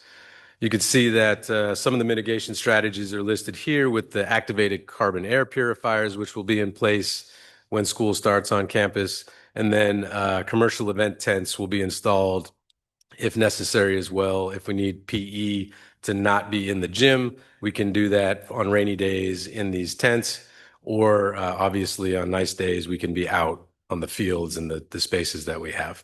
And then it also serves as a space on rainy days or hot sunny days that kids need some shade for lunchtime so that they can eat underneath the tent structures. Next slide, please. Plan B is a much more complex structure, and this is one we spent a lot of time today talking about. We had our site Kennedy ILT meeting, which was extremely productive, and a shout out to the ILT out there. Thank you very much for your collaboration today. So with this plan, we're looking at using 2 of our sites in West Contra Costa. We've got our Helms site for our 9th and 10th graders, and then we've got the Sarah Adult School site for our 11th and 12th graders.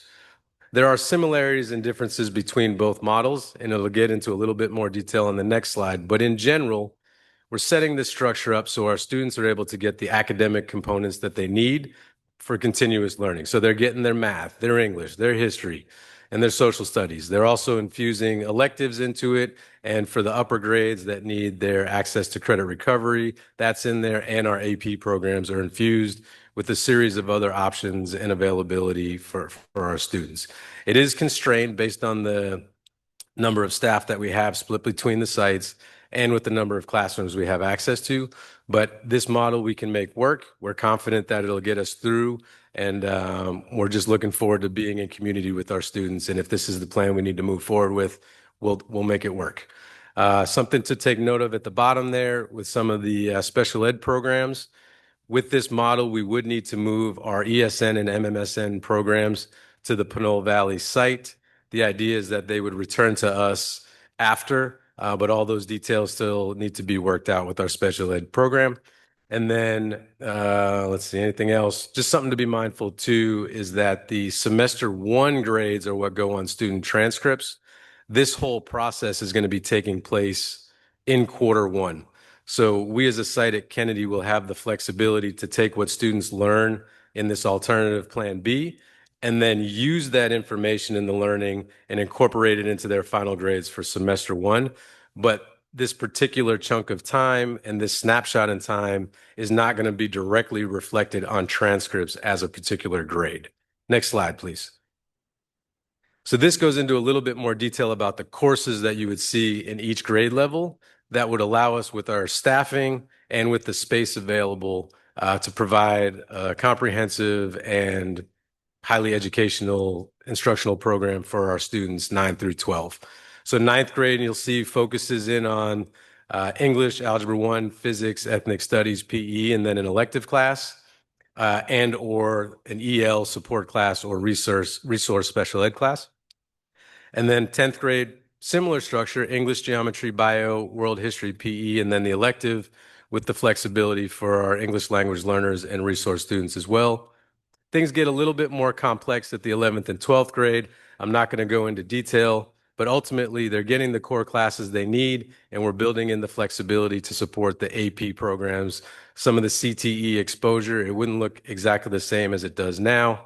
And then credit recovery and some of the other electives. And our leadership program in class, as you all know, many of you were here yesterday. We have some amazing student leaders at Kennedy who helped lead a student forum and have been highly engaged. and we want to continue to support that through offering the leadership program in this structure. Next slide, please. And then this is Contingency Plan C, which you heard a bit about already. Just an exciting opportunity to build community at the beginning of the year if we need a little bit more time before returning to either the Kennedy site with Plan A or shifting to the Plan B, multiple sites that we just talked about. Ultimately, this gives us about a week of time where the students are exploring, going out to Bay Area local spaces and places to get hands-on learning. And so we're excited about that opportunity as well if that does play out. But in the end, we are optimistic about the data and hopeful that we'll be able to return to the Kennedy site and Plan A as soon as possible. Next slide, please.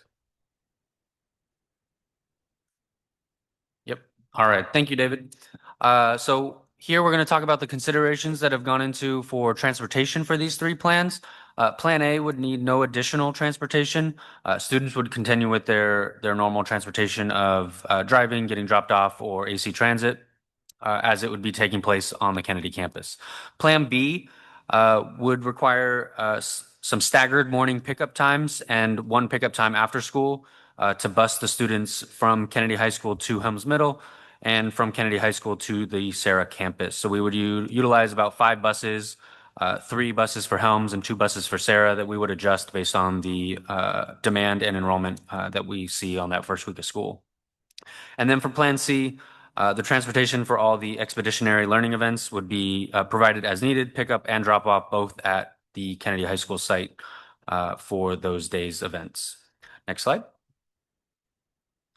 Here we're going to look at the considerations for nutrition services. So for Plan A, at a portion of the Kennedy campus, we would provide a mobile food truck serving breakfast and lunch in the outdoor spaces, potentially under the tent, depending on which buildings are available to use or not. Plan B for the Helms campus, we would have to-go breakfast in the San Pablo Community Center. We're working with the city to secure that location in the morning. And then lunch would be provided in the cafeteria after the Helms' student lunch has concluded. So there would be a continuation of lunch for the Kennedy students on site there. And then for the Sarah campus, we would have a mobile food truck serving to-go breakfast and lunch for that campus. For Plan C, for the expeditionary learning events, we would provide a mobile food truck for serving breakfast in the outdoor spaces prior to leaving for the event, and then boxed lunches would be sent with the study trip or expeditionary learning events for lunch offsite. Next slide.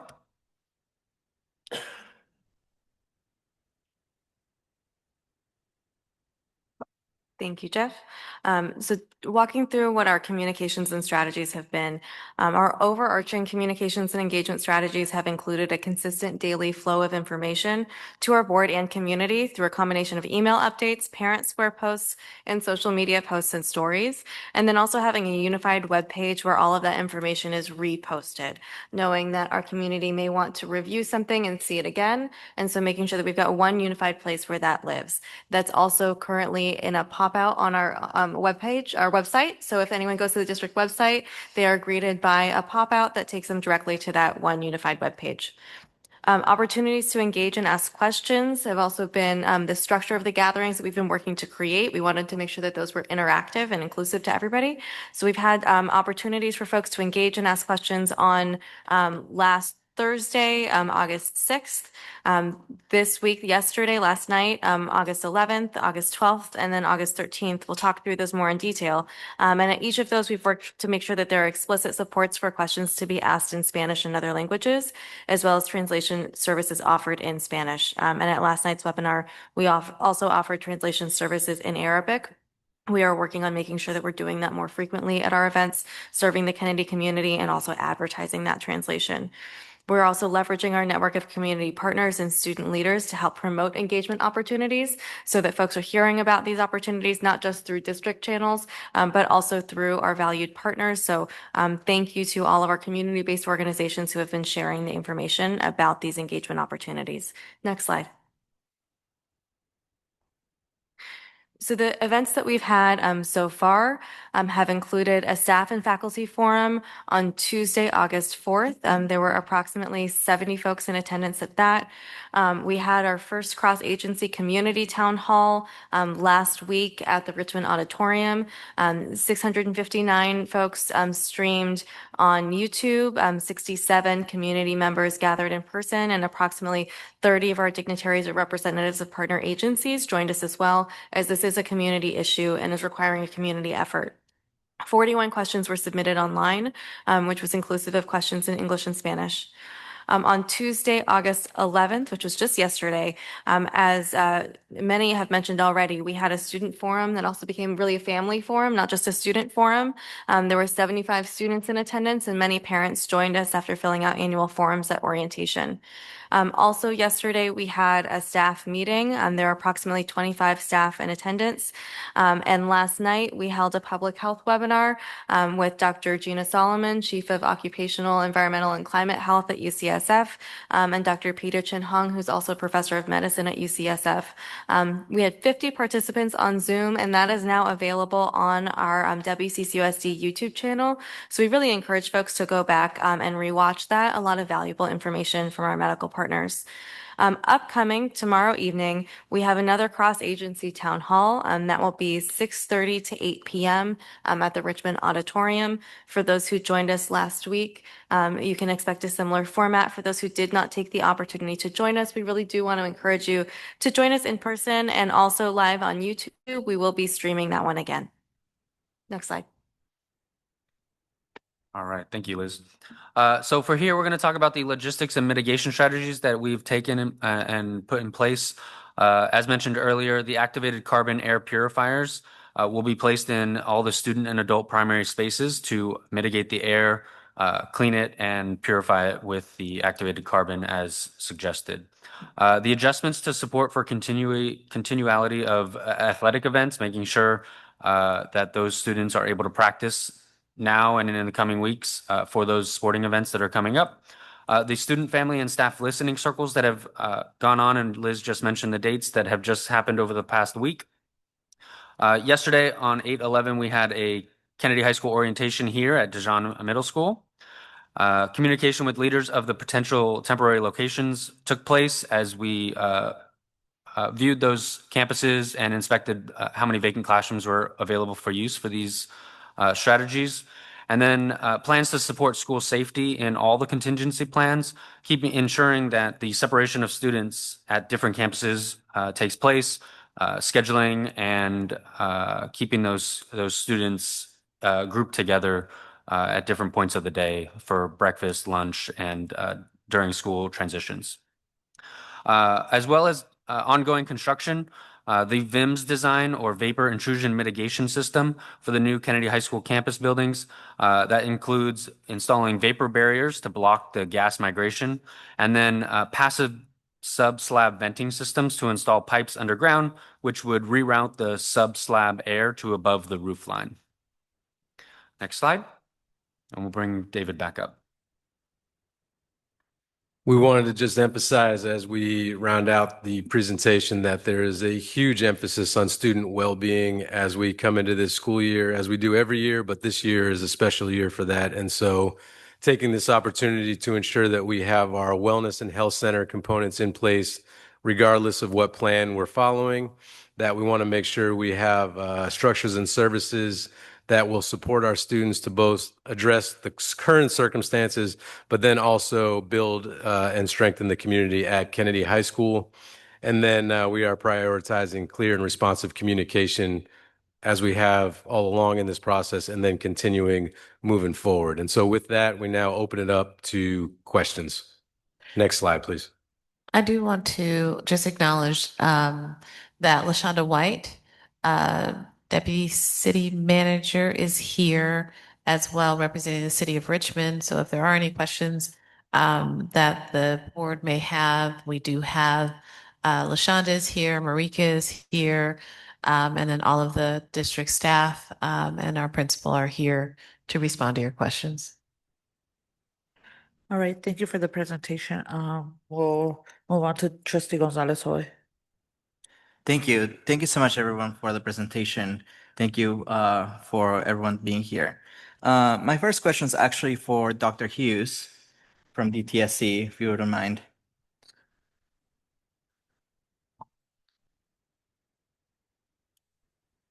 Just to clarify, I'm not a doctor. Oh, I'm sorry. It's okay. You could have just taken I it. appreciate the vote of confidence, but I am a licensed geologist in the state of California. Still incredibly impressive. Thank you so much you. for being here. I wanted to ask, it's my understanding, I've learned a lot in the last week, first of all, but it's my understanding DTSC has been investigating this issue at the city of Richmond for close to 25 years. Why are we now being notified to test our sites when many of our sites are really close to both the old cleaners and the Mira Vista project? Why are we not contacted before to possibly test some of our sites, including Kennedy? I'm going to tell you that it's a complicated answer, and I'm not sure you're going to like it either. It is important to recognize that science evolves, science changes our understanding of how contamination moves, how groundwater moves, how soil vapor moves, soil gas. It has changed dramatically to the point where I believe the investigation at Miraflores started in about 2005 when they were doing the redevelopment and doing the senior housing. At that point, what was discovered was groundwater contamination. And in 2005, soil gas wasn't as prevalent a concern. We didn't know as much as we do now. But times have changed. We've learned more. We have a variety of guidance documents out on it now, and we've started to understand that vapor intrusion is actually one of our primary risks associated with different contaminant sources, including dry cleaners, to be fair, auto body shops, and other places that use PCE or TCE or any of the other solvents that are similar. So that's one component. The other component is that we need to do a stepwise approach in evaluating a site. So we cannot just immediately go broad. We need to know where we're looking, and we need to focus on that and understand the contamination. And that's essentially what's been happening. That's what has brought us here. The city, as part of the Miraflores investigation, they collected a sample a block away. And that was how we decided we needed to definitely get involved with the school district. Thank you. No problem. So obviously, because of the testing that happened close to Kennedy, that's what led to, notifying us back in April. So there are other sites that are close to all these sites that are being investigated. Should we be considering testing sites that are close by, or is that not a recommendation DTSC has at the moment? And can I ask why? I think it is important to recognize how close a school site is to one of our cleanup sites.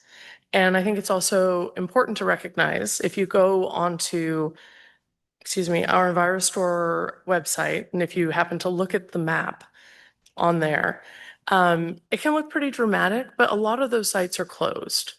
There are a lot of sites that we don't know enough about yet either. And so it can be presumptuous to immediately go out and sample at your schools if we don't even know that there's an issue.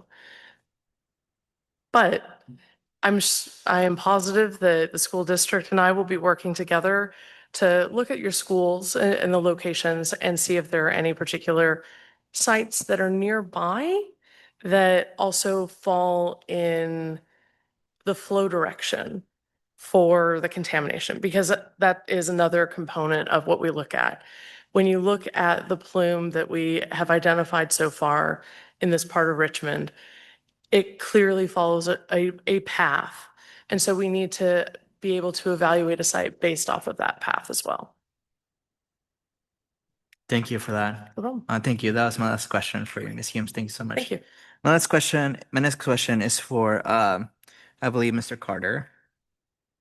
I was wondering, what are the costs behind the mitigation strategies for Kennedy, both the construction side, Ellen, this might be your question as well, on what we have to do since we know the soil is affected.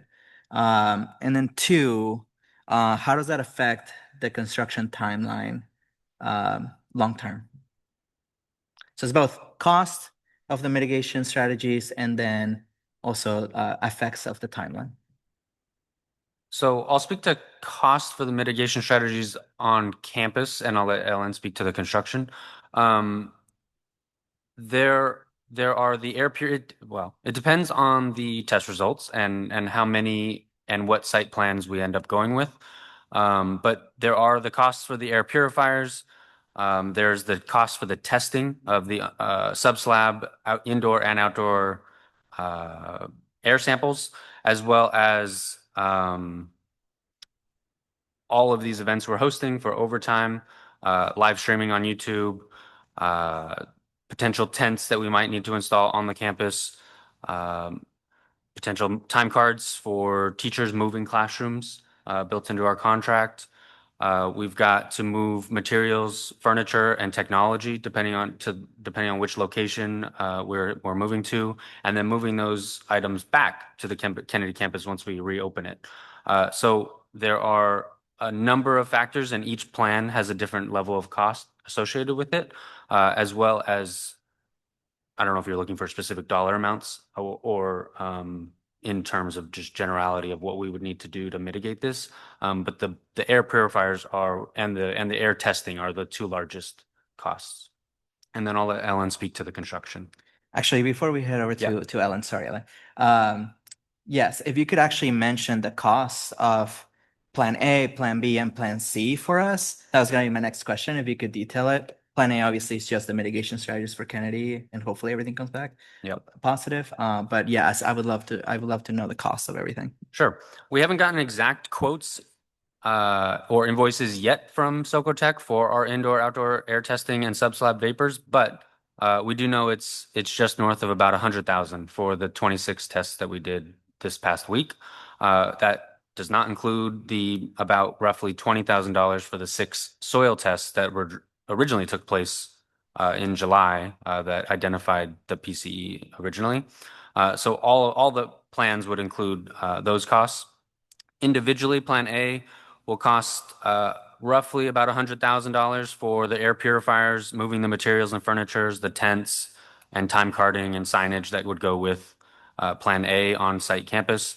Plan B for the Helms-Serra plan would involve moving materials, furniture, IT, technology, moving it back, as well as needing to contract out busing transportation. We've got this estimated around $350,000 for Plan B. And then for Plan C, expeditionary learning costs. This will depend on the actual study trips that get planned and what the cost of those facilities are. We're looking somewhere about $10,000 to $15,000 in transportation, as well as any rental of facilities that we do that week, as well as for Plan C, that's kind of a delay tactic to give us more time to get back to Plan A or Plan B, depending on the test results. So that would be a side cost to getting back to Plan A or back to Plan B.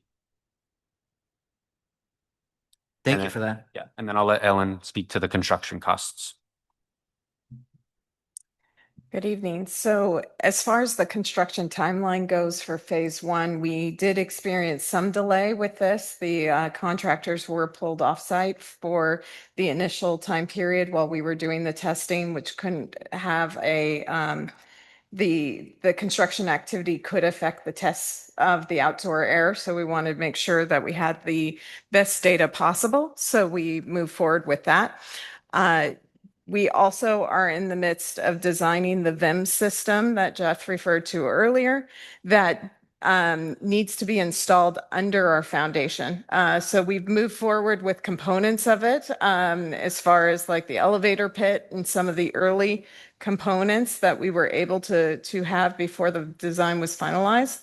However, that is causing a few weeks delay in the overall construction schedule to make sure that we align the products and the additional changes that are needed to be able to implement the VIM system underneath our new buildings. For phase two, we are not able to start the process of creating a mitigation strategy because we don't have the test results back and we don't know if the existing buildings are affected or not. And so as far as how it might affect phase two, mitigation strategies in an existing building are more complex, and we will need more consultation with DTSC to make sure that what we are implementing is effective for what our situation and the particular building construction is. So those factors we can't process right now and don't know the answer to. However, that could delay phase two construction depending on how this works out. And then if I can add two more things, in addition to the mitigation strategies in place for the current timeframe, we also will have ongoing air and soil testing in the future. We'll consult with DTSC about that, but likely annually we'll need to check that the levels are still at a safe environment for campus, as well as an unknown cost of remediation. So mitigation of mitigating the vapors in the air, but remediation of actually removing and solving the actual problem in the soil of the plume underground, and what those costs are currently unknown.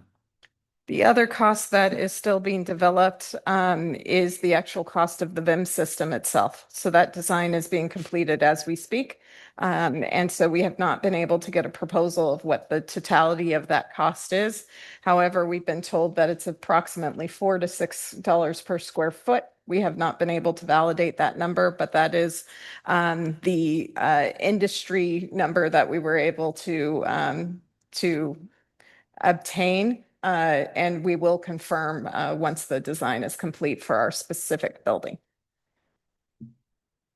Thank you. And my last question, Superintendent, tomorrow, if we get the test results and there's enough time for the TSC to review some of the data, will you be able to announce those results at the community meeting? If we have that information, absolutely. We've been trying to be as transparent and open as possible through this process. And so as soon as information is gathered, we definitely do want to share it out. I do want to just make sure that the board and the community are mindful. We have been working at a record pace at this moment. And what we don't want to happen is to ask our partners in science to look too quickly at this information. Usually it takes weeks to receive a final report. We're asking for information in hours' time. And so we will be definitely sharing out tomorrow night what we know at that point. Thank you so much. If there's a second round, I have additional questions, but I'll stop here. Thank you so much, President. Thank you. We'll move on to Trustee Regler. I see your, okay. Trustee Smith Folds. A question about if the students remain on campus, and you said that there would be tents that would be put up for, if you found something in the gym, for example, you would have tents that would be put up for PE. Where would the students change? If the gym is available, they would change in the locker rooms. If it's not available, we would need to modify PE for the time being until the gym could become available to not change for PE. Thank you. Can I ask, oh, I'm sorry. Can I ask Mr. Luongo for a little bit more detail? Jeff did a great job. I would have said the same thing, that given the circumstances and not having access to an appropriate locker room space, we would adapt and work with the PE department so that people can still get the exercise and meet the requirements, but not have to change. So it would be something like maybe walking around the track or Absolutely. some type of adaptive PE that would come into play. Exactly. Okay. Yep. My second question, if you go with the plan for exploratory learning, I forgot the name that you said, but exploratory learning, if you go with that plan, what is the process, or what happens if you have parents who opt out? Do they then have to have the opportunity to do independent study? Do they then go for, like when we do field trips, if a child does not want to go on a field trip or the parent doesn't want them to go on the field trip, they sit in the office, right? Or they go to the library or they go to another class. If you have a student or a parent that says, I don't want to do expository or exploratory learning, Expeditionary learning. I don't want to do that, what's the next step for an option?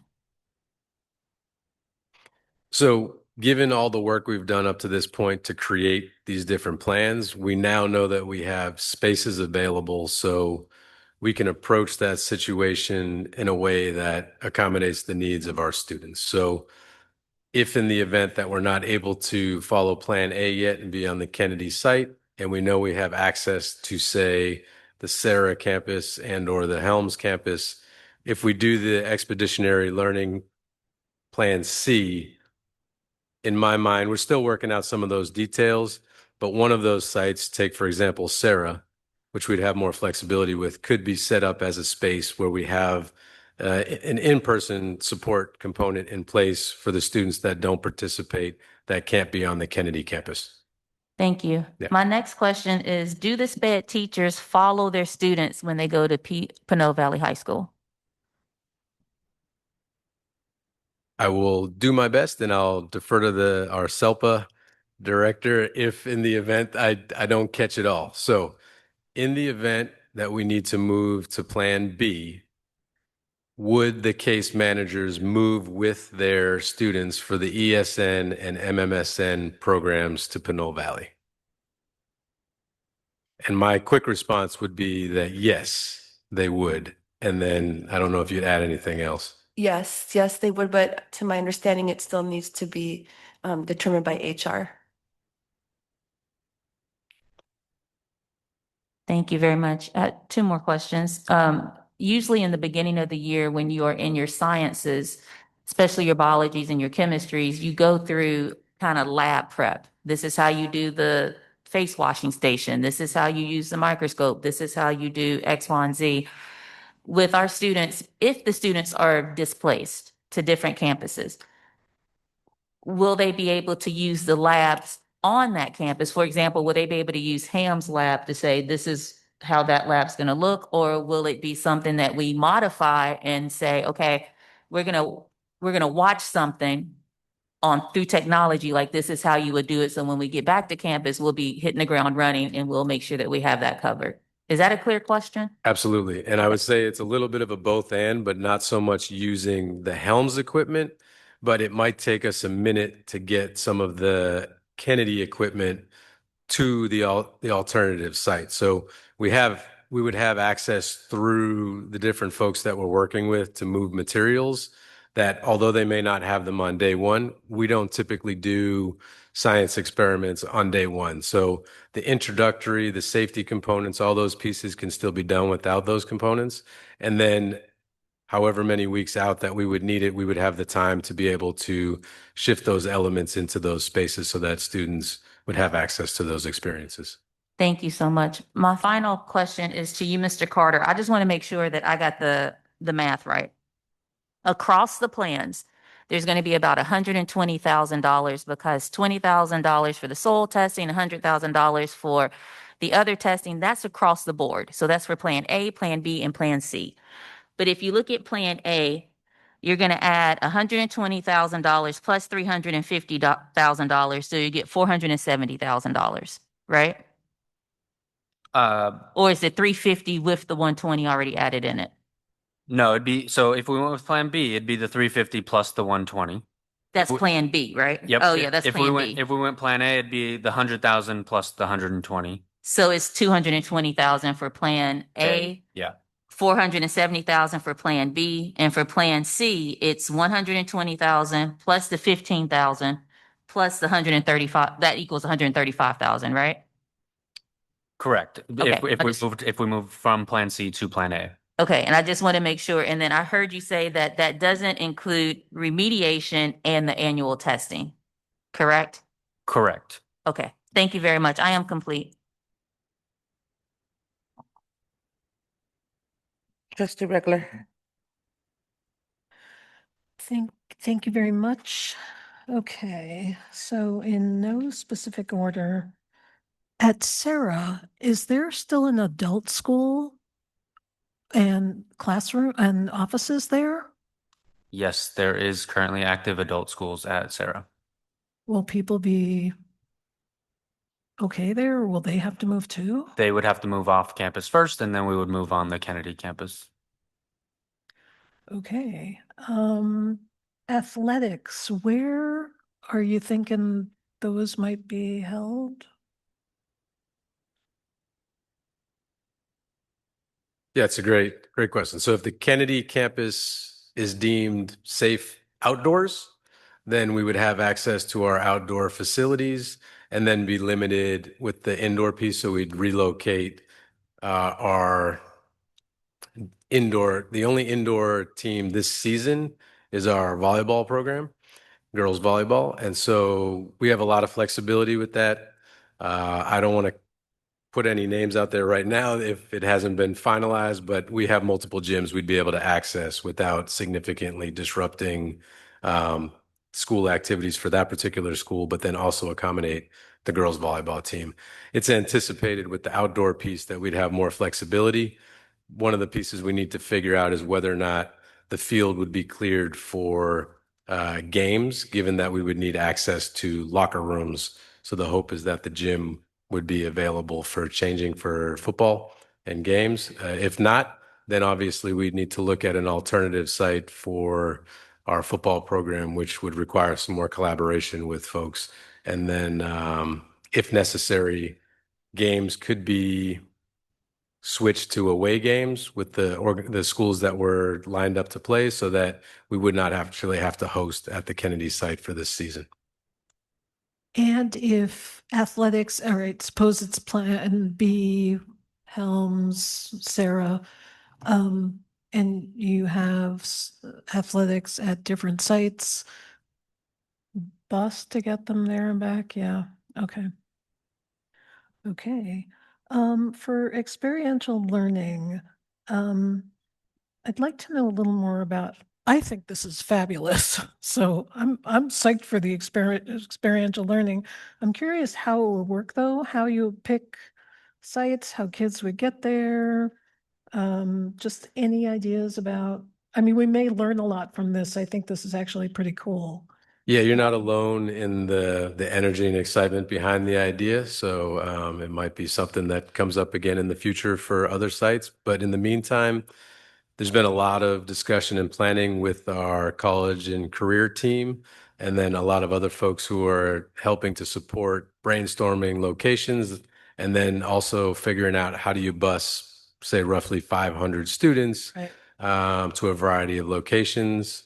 So the busing piece really is not that complicated. You know, they have the buses come pick up. You could do, depending on how the testing comes out, but we could anticipate potentially doing pickups at the school site or along Burke Ave, where you can line up a number of buses.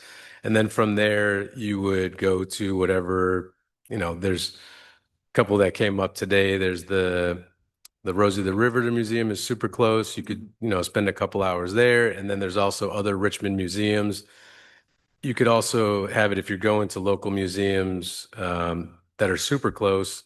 One group goes to one first, the other goes to, and then you just do a flip-flop that day. So it wouldn't be hard to figure out. UC Berkeley, you could do study trips to colleges for our upper class. It doesn't even matter what grade level. Like any opportunity you can get students on a college campus is a wonderful opportunity. So we're really fortunate to live in an area where we have access to so many amazing educational opportunities. And so it wouldn't be difficult to identify places to bring our students. And then how would you do permission slips? Would you do one for the full period of time, or each day would have a field trip? Ideally, we'd have this. We're moving fast, obviously, but the reality is we should be able to have that list of field trips squared away. You could consolidate that into one giant permission slip process, and then folks sign off for that particular thing. And then if they're opting out for a particular day or whatever, we could just accommodate needs as necessary. But I don't think we need to overcomplicate the field trip forms and to still meet the requirements of that process. Okay. Okay, so obviously none of this is budgeted.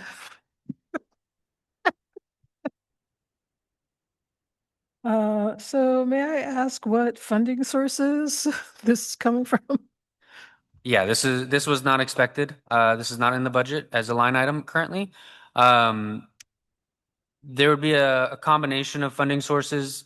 We would be looking at some of our Fund 21 and Special Reserves Fund 40 for some of this on the construction side and for the testing side. And then either Fund 1 or Fund 17 for the above and beyond measures that are general funded expenditures. There is some programs that we could look into doing a reimbursement grant that could fund up to 60% reimbursement depending on what costs are allowable in that reimbursement. But for the most part, this would come from reducing our commitment to Fund 17 at the end of the year that we made in the adopted budget of about $971,000. We would have to reduce the amount that we could send back to Fund 71 in the current budget. Okay, and then finally, if I can better understand the long-term mitigation strategy, I'm not sure I caught everything. So you're waiting for results before determining a phase 2, but does it not make sense to plan for the worst? I mean, could this plume make a left turn right through campus or a right turn away or up, down? I mean, since there's the possibility that this continues to spread, how do you plan for the future? I will say that so far the school district has been doing an excellent job of planning for the future. Groundwater plumes, soil vapor plumes do move over time. That is how it got here. We don't necessarily know when the original release started, so we don't know how fast it's moving just yet. So, I mean, in terms of long term, the installation of a vapor mitigation system is important. And to be fair, once we do identify the source and do start doing mitigation potentially in the neighborhood, that'll probably reduce the amount of contamination that is reaching the school. Okay, let me just check here. Okay, that's it. All right, thank you, everyone. Okay, I have a couple questions. Starting on the construction side, how is this gonna affect our timeline? So like I said, we are looking at a couple weeks potentially for the phase 1. We're hoping that we can absorb that within the schedule. However, we were already close on fall of 28 for the move-in for the phase 1 buildings. So we will have to keep an eye on that. There is a lot of work to be done between those 2 time periods, though, and construction continues to evolve. So we will be keeping our eye on it. We are working with the contractor to continue to look at potential time periods that we could accelerate construction if possible. We do have deadlines with the steel and how quickly we can get the steel anyways. So there's some things that we can move ahead quickly and some things that we can't. And so we will look to see if there's a way to absorb this into the construction schedule overall. However, it might shift out our move date depending on other factors throughout this construction cycle. Do we perceive having any penalties inquiring with the construction companies since we have pulled them off the site and they're not able to continue with their scope of the work that they're doing? So general conditions is the cost of the administration of construction. And so when we extend time, we have the obligation to pay for the general conditions of a contractor. At this moment in time, we haven't gotten notice from OVRA that they are going to enact that in this particular situation. It also has to be affecting the critical path and have no concurrence with other potential delays. And like I mentioned, we do have some restrictions with how quickly we were going to be able to obtain our structural steel. So we will continue to evaluate that as we move forward with the construction project and the timeline. I do have to say that OVRA has been extremely cooperative in this process. They've worked hard to come to a joint resolution with trying to implement the VIM system while we are under construction, which is a huge lift. And I do want to appreciate their ongoing collaboration in this process. And then can you talk about their communication with OSHA and their restart timeline? Right, so they have restarted. We had some trades out on site today that will continue to ramp up since we have moved forward.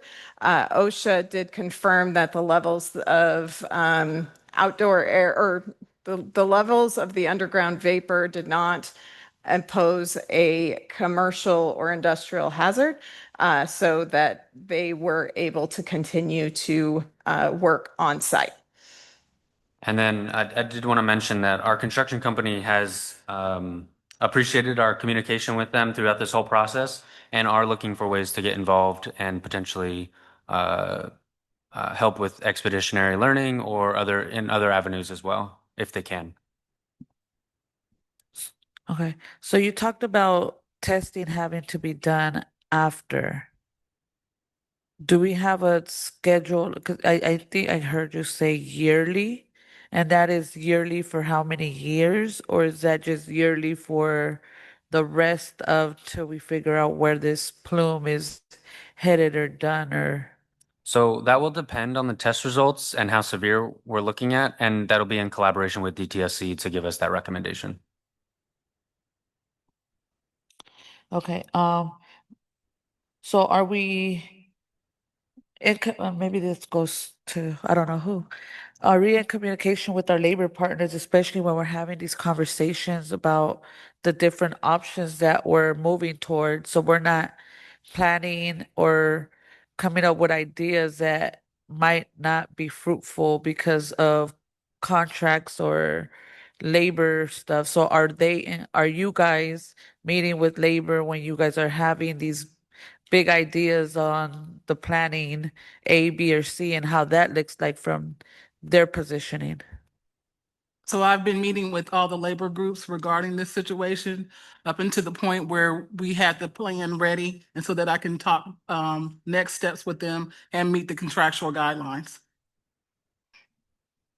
So now that we have these options available, I think these options are on the table. How soon are we looking to move to be able to then, by the time we have results, be able to implement whatever plan moving ahead? So what is that timeline looking like? Testing happened on Friday and Saturday, additional testing, soil samples on Monday. We are getting results back. Planning to meet and talk with Socotec and DTSC beginning tomorrow. So the goal was by the 13th that we would have some preliminary results. It won't be a full complement of our assessment of the situation, but we are, as I answered, Trustee Gonzalez Hoy, as we get information, we'll be sharing that out. I think I'm talking more to the plans that we have for Plan A, B, and C. Since those plans are on the table, when will we be approaching our labor partners with the conversation on how we're able to move forward with any of these plans that are currently? Because I know that we're learning things every day, right? We went out and visited a site that we thought, hey, this might be perfect for Kennedy to host. And then we found out about the Field Act, right? And we're just like, hey, we're retracting because I think having everyone at the table when we're having these conversations, because we're looking at it through one lens, and then from somebody else's, it might not be doable. So I think that now, since we have these options on the table, I am really wanting to then move into having those conversations with our labor partners to see which of these options are actually viable before we start then shifting into now we have to take a couple steps back because we're having to negotiate some things, right? So I think if we're working, if we're starting the conversations early on, you know, not depending on the results that we get tomorrow, but we have these plans in place for whatever that looks like, I think better. Also, we talked about busing. I think that's one of my biggest concerns, busing. I don't know if we're looking at the stage model of busing, and that's why we're shifting into, hey, this is a good idea. But I think the difference between busing stage students into the Dijon campus, that's only, within a mile, maybe a mile, 2 miles radius, not even 2 miles, I think it's a mile and something, versus and everyone be local in that area. Have we taken into consideration that we're now bringing student at Kennedy, students are coming from near and far? So that means that they're having to, maybe take a bus from point A in their home, maybe across, Richmond into Kennedy, and then having to now get on another bus that's going to transport them to whatever site they are. And have we even taken a look at bus scheduling to see what that looks like and the time that it's going to take to maybe even shift on start times? Because, hey, if my son has to get on a bus at 6 o'clock in the morning to make the connection that's going to get him to Sierra at 8:30, that's a big change. So I think we also need to have those conversations of what that looks like. And have we taken that into consideration? We have, yes. Thank you for the question. To clarify, Helms Middle is about 5 miles away. And we're providing busing for anybody that wants to come to Kennedy to get bused to Helms or Sarah, but it is not a requirement. You can get dropped off by your parents. You can drive there if you're a high schooler with a license. You can take AC Transit. You can take a different route than you normally would that day that you would have taken to Kennedy anyway. We'll provide you what bus routes will get you to Helms or Sarah, as well as any other means that you would prefer to take. We've been in communication with the city of San Pablo of looking at kind of mitigating some of that traffic. So providing the busing option gets a big group or a big portion of those students there all at one time. But it's still open at this point. It's not a requirement to take the bus to get down. I understand it's not a requirement, but I also believe that you used the great example of Helms, which Helms is more centralized than Sierra is. So how many active bus routes do we have that go directly from West Richmond, where Kennedy students, right? Or South Richmond that go straight without a connecting to Sierra?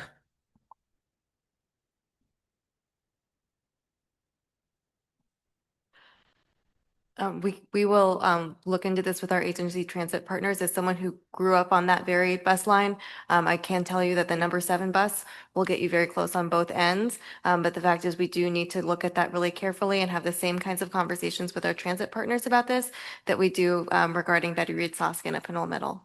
and exactly the considerations that you're bringing up in terms of thinking about our students' whole journey from the moment they leave home and get on their first bus all the way until they get school. That's the way we need to be thinking about this. And I think when we're looking at facilities, that's also how we should be looking at it, because being there through the process of Betty Reed Soskin, it has taken all summer to come up with a plan and even continuing to have those conversations, because this is not just a, hey, I need this tomorrow. So it's a very lengthy conversation. And I think that we need to make this transition to whatever we need to do to support it. And like I said, even having that option at Kennedy, what does that look like? Because we don't want to have students show up on a late bus because they've had to catch a bus from home to Kennedy and then miss the connecting bus that's going to get them to Sierra if they're an upper grade student, or Helms, because there's no direct lines that go from that area, and they'll have to be connecting, because we're looking at either going back to the Richmond BART station or the closest BART station, which would be Del Norte, and there's no direct lines that get you to where you need to go from those. So just looking at the bus lines that actually are going to support our students. And then one of the other points that you brought up, I also do want to acknowledge part of our way we're keeping the Helm students separated from the Kennedy students is staggering the start time. And so we would do a later start time for Kennedy. So if Helm starts at 8:40, we're looking at a 9 o'clock start time potentially, with some interaction with our unions of approving a different bell schedule to get students there in a timely manner, give them a chance to get breakfast separate from the Helms kids, let Helms start and get on campus, and then we can safely bring on the Kennedy kids to the campus.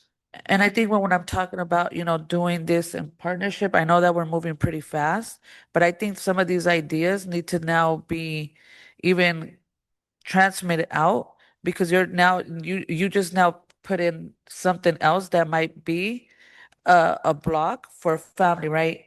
Instead of me dropping off my child, when I drop off my other child at 8:30, now my child doesn't have to be at school till 9 potentially, or whatever that looks like. So then that means that that's now a bus issue. If the child catches a bus, what bus are they going to be getting onto? How long are they going to have to wait for those connecting buses? So I think ensuring that the community knows that these are some of the ideas that are being thrown out there, so they can prepare for all scenarios, is really important. Like, I think we're having this conversation now, but even till now, those weren't things that we've had conversations about, or I, as a board member, have had a conversation about. So it's really hard to be a parent, I think, in this space and throw, a week away, because we're technically 1, 2, 6 days away from the first day of school, and having to reshift what that looks like for my child going to Kennedy. And I do want to jump in and talk about how we are communicating while we're in this mode. One of the things that we are working to do is to very closely track at what point is any new information emerging in our thinking and our work. And anytime that there is new information, make sure that we're always communicating in what communications wise we call concentric circles, but just to make that very, very plain, that means we're always coming to our board first as policymakers and decision makers. Then we go to our agency partners to make sure that we're moving in alignment, because as you mentioned, if something that we're exploring doesn't work with our collective bargaining agreements with our labor partners, then it doesn't work. If it doesn't work with the facilities and logistical capacity of our transit partners or our municipal partners, then it doesn't work. And then once we're communicating with those agency partners, that's when we loop in our leaders, in this case, especially Mr. Luongo, to make sure that our leaders are prepped to lead before we then tell our staff, before we then tell our families, so that our staff is able to serve. So we are working every time there's new information to make sure that we're coming to the board first with an update, working in alignment with our agency partners, then looping in our leaders and staff, then our families. I think I'll leave it right there. Trustee Hernandez, did you have questions? I do. Looking it up, when it comes to the bus route from just Kennedy itself to Sierra, it's about between 41 minutes to an hour and a minute long. So we have to be mindful and plan around that bus schedule if it's kids leaving from Kennedy. either catching the 72, the 76, or the 7 line. I just want to bring that up. I just looked it up. Circling back to our partnership with labor, what's going to happen to our classified staff? Our janitors, our custodians, our security guards, everyone that falls under that, are they also moving with the school in between these plans, or what are we going to do with our classified staff? We are considering our classified staff. We'll have to work with labor partners, what exact site, with the plans, where people are going to be placed, because we have to follow contractual guidelines and seniority. And are we starting to have those conversations? Because again, school starts in about 6 days. So time is of an essence, because like you said, we have to go based on our contracts and our seniority list. I have standing meetings with 2 of the units tomorrow, and then the other 2 I'm scheduling based on this new plan. Superintendent Cotton, if it's possible, if you can ask staff to please provide an update to the board after these meetings have been had with our labor partners, because I think it's crucial. I know that we mentioned our teachers will be moving, with the students, but I haven't heard anything in regards to our classified staff. And we have been in communications already and are planning for and factoring in our classified staff into these plans as well. So yes, and in terms of the concentric circles that Liz was talking about, as we gather information, then it comes to the board first. Thank you. Those were all my questions.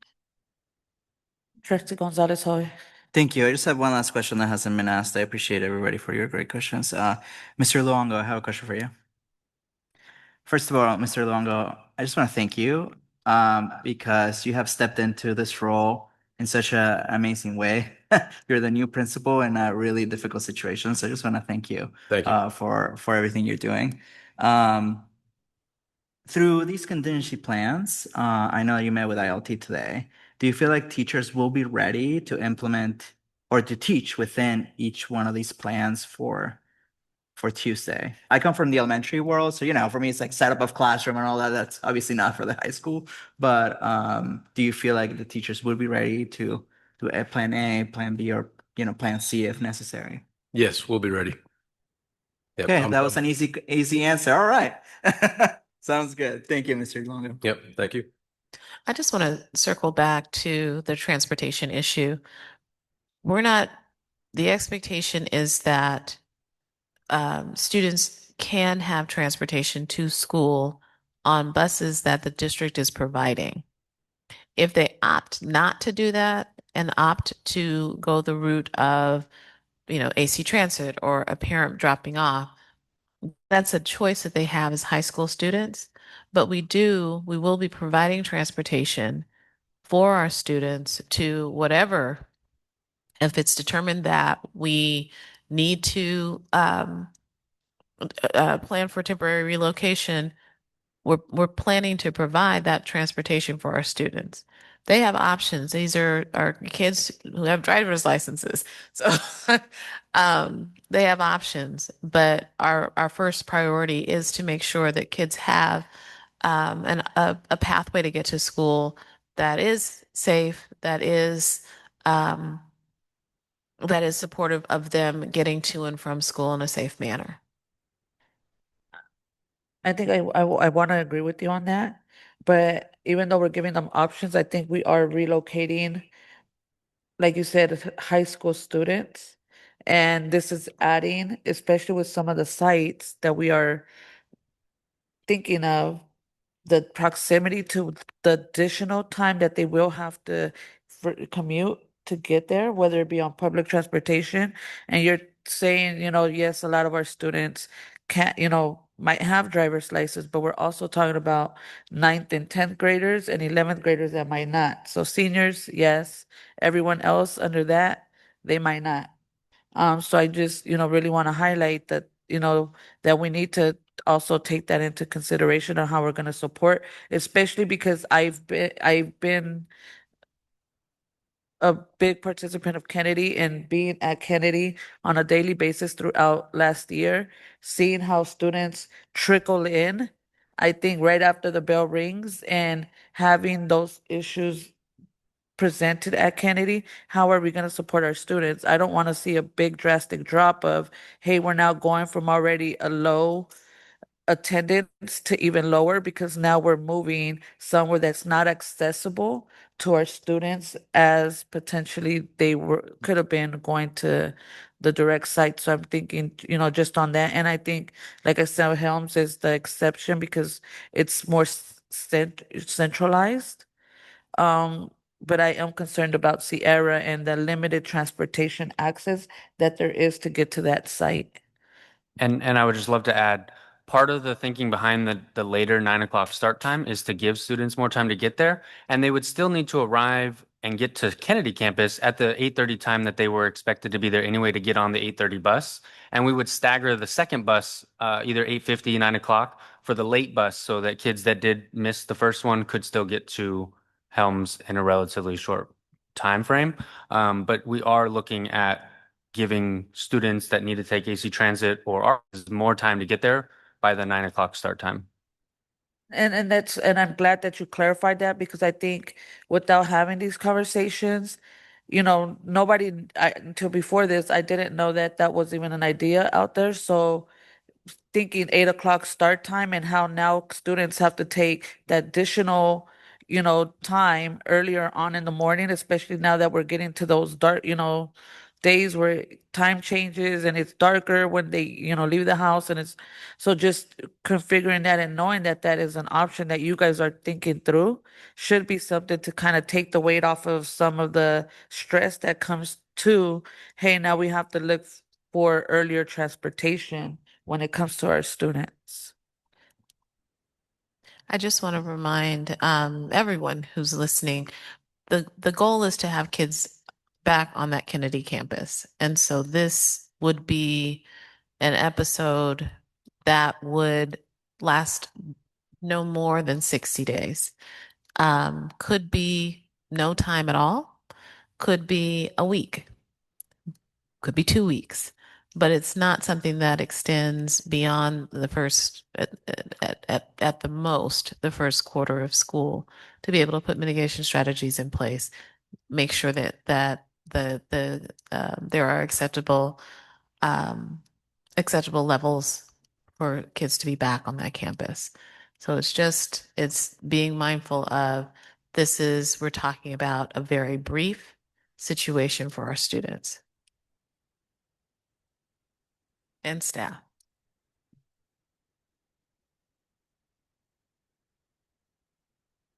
We'll see no further comments. Do we have any public comment on this item? We have one public comment.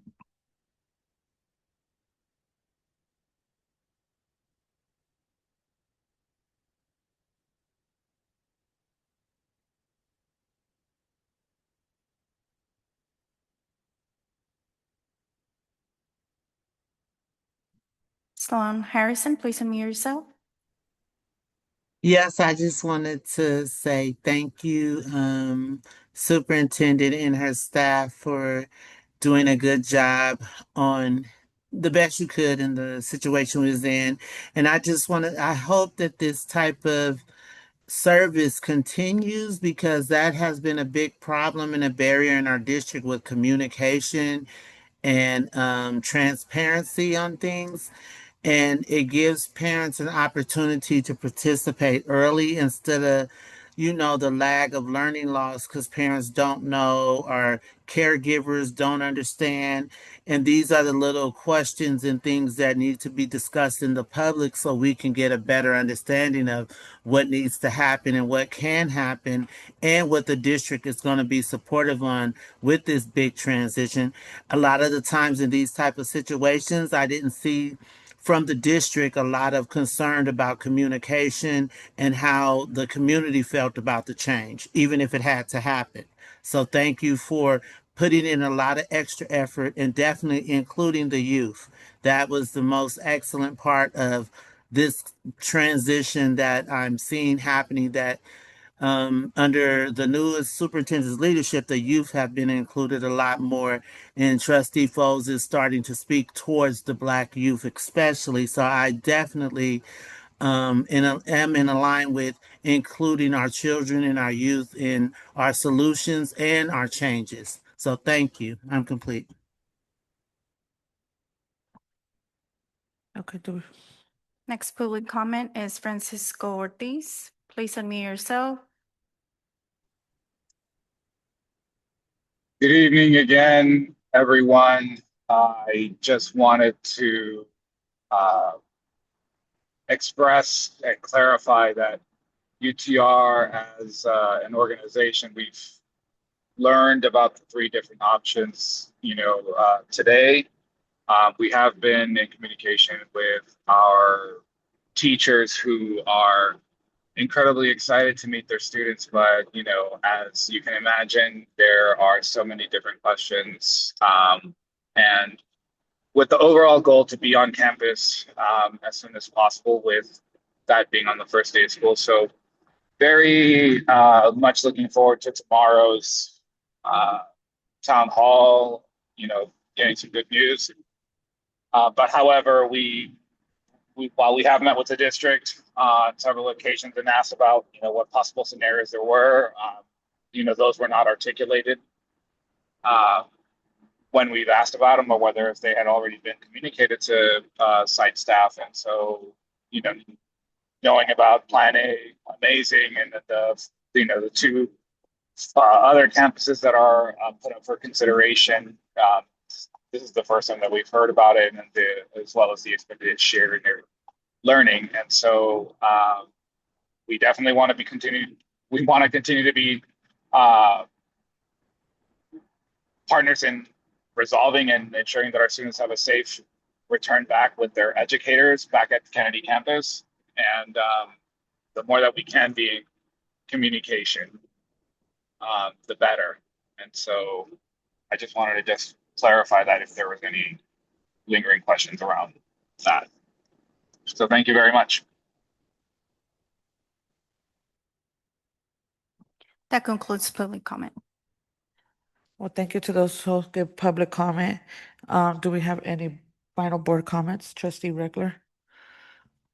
Thank you. So I'm afraid of leaving somebody out, but Superintendent Cotton, to you, staff, Luongo, De Leon, City of Richmond, DTSC, anybody else I forgot, thank you very much. We needed this, like,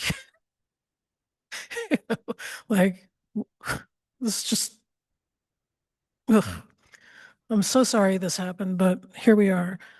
Thank you for everything that's been done. Obviously, if you listen to this conversation, you can see how many decisions need to be made and how interconnected everything is. And one thing leads to another, leads to another. There's a million decisions, and just thank you very much. I am very appreciative of the job everybody has done on this. And again, I'm sorry that it happened, and it is what it is.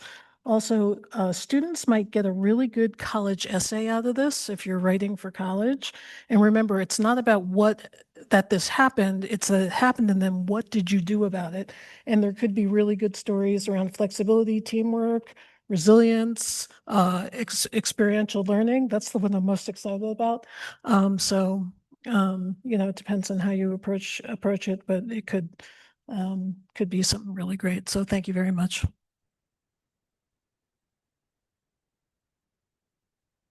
Trustee Gonzalez Hoy.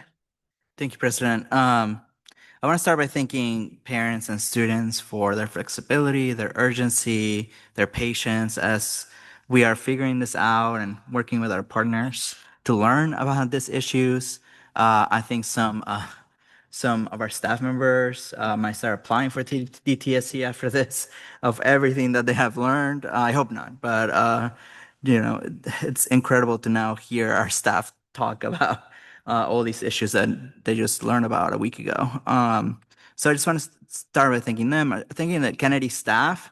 I know I already thanked you, Mr. Leongo, but thanking them for also their patience. Some of them have been on that campus for many years. So they're dealing with the urgency of finding out about like, how does this affect my health since being there, right? Teachers spend sometimes from 8 a.m. to 5 p.m. on this campus, right? And then also worrying about their students and worrying about the school year. So I want to thank, the teachers and the classified staff at Kennedy, because I know there's so many layers that they have had to navigate the last couple of weeks as we learn about this. I also want to thank staff for your quick response after the test came back. I think that all the community meetings have been really educational. Last night's was really eye-opening to me to hear from the doctors about health issues concerning PCE. So I appreciate that, and I encourage anyone who's interested to watch that recording. One thing that I asked Ms. Hughes about, which is additional testing. I keep going back to, if I look back 30 years from now and have regrets that we didn't test the site, right? Like, would I be able to sleep at night knowing that potentially we exposed someone if there was some type of contamination at a site with the soil or vapor, right? That we just weren't proactive about. So my ask, after we have gone through the next few days and we have started the school, is that we do engage with DTS, our partners in DTSC, about where should we be proactive about, since we have so many school sites that are close by, right? Or not, right? Like, I also don't want us to just test the test, right? Or waste funding because it's incredibly expensive and we're in swimming in money, right? So this is obviously a hardship for us to have to pay for all this. But at the same time, unfortunately, it's landed on us to not have to do something about it, which is what we're doing with Kennedy. But my question is, should we be expanding that, right? And I do think that we should listen to experts. I absolutely agree with that. And I also know DTSC is dealing with a lot. Look, Ms. Hughes, I know you guys are incredibly busy. So I would ask if we could partner on those conversations.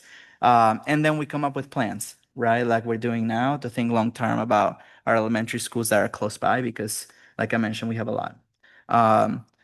But again, I just want to end with a thank you. And I agree with the board president, staff, if we could just get in a room with labor now that we have ideas.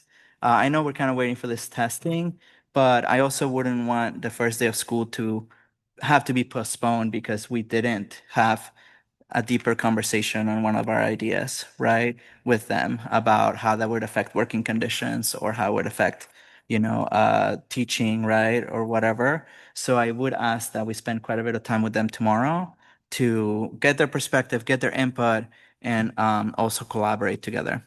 Thank you so much. Thank you, President. That's it. Trustee Smith Folds.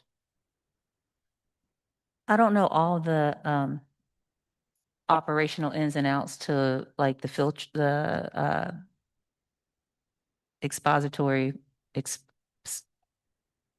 expedition learning.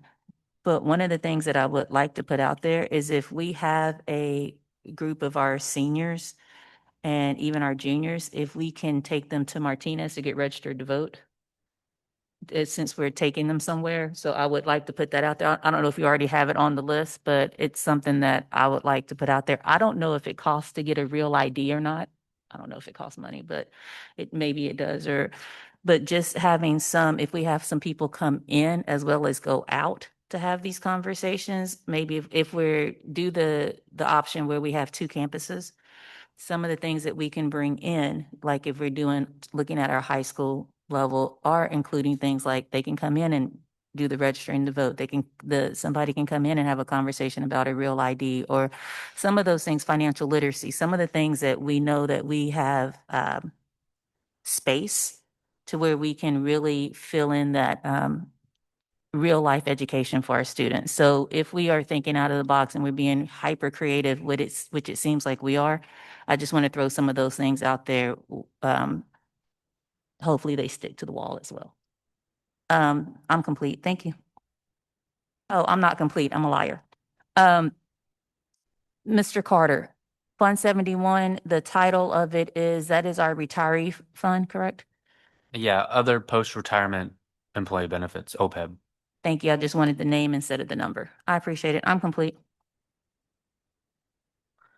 All right, well, I just want to also thank everyone in this space. I know we've all been working really hard, and I think it's important that we have these constructive conversations because I don't think there's many spaces where we as a board can actually sit and kind of hear the feedback from each other or the concerns that we have in regards to there's always the independent, conversations happening. So I really appreciate that we were able to put this on the agenda to be able to have this conversation really with full transparency and that people see, because I think that's what it's going to take, see that we are working through this, see that we are trying our best because we're not experts, but we are trying to put the pieces together to what tomorrow may look like. I know that this is a temporary measure, but I also believe that the more we collaborate on things, we'll really start off the track for all the greater things that we're going to be able to achieve on better days. And I think having the also idea that whatever happens tomorrow, whatever we get the testing done, if we do have to shift, we're going to have to figure things out because it's not going to be back to regular how it would be if we weren't going through this. We're gonna have to figure some things out and maybe tweak some things a little bit different and the time that it's gonna take us to get things rolling. So also having, I think, that opportunity to really, you know, trial and error. I think this is what it's going to be, trial and error, but we are trying to be fully transparent. I think one of the things that I don't want to come up here and show is that, hey, we have all the answers to everything because we don't. We're going to drop the ball somewhere. Things are moving so fast that we're going to forget someone along the line, but we're trying our very best. We are all here for the same reason, and that's to do what's best for our students, for our Kennedy students. So I am truly grateful for the work that's being done, and getting through this rough patch because I truly believe that there is going to be the rainbow on the other end. So thank you to staff, thank you superintendent, thank you to my colleagues that have had this conversation with full transparency. And it is just a coming of the mind. So I don't want anyone to think that we're pushing things or saying things because we're coming at it ill intended, but because we're really trying to work through these things together. And I think that's what brings us all here. So thank you, everyone. Thank you for this presentation. And we'll be at the other side of the rainbow soon with the big pot of gold, Jeff. So I'm gonna close out this item and then I'll now be moving on to F2 elementary playground supervisor update. All right, thank you. Good evening, board. So we've got an elementary playground supervisor update here. I'm going to go through kind of some of the history and some of the staffing matrix for playground supervisors and where we're at as a district. This was a motion brought forward through the adoption of our LCAP and budget to bring a elementary playground supervisor update for the first meeting of August. So here we are. Next slide, please.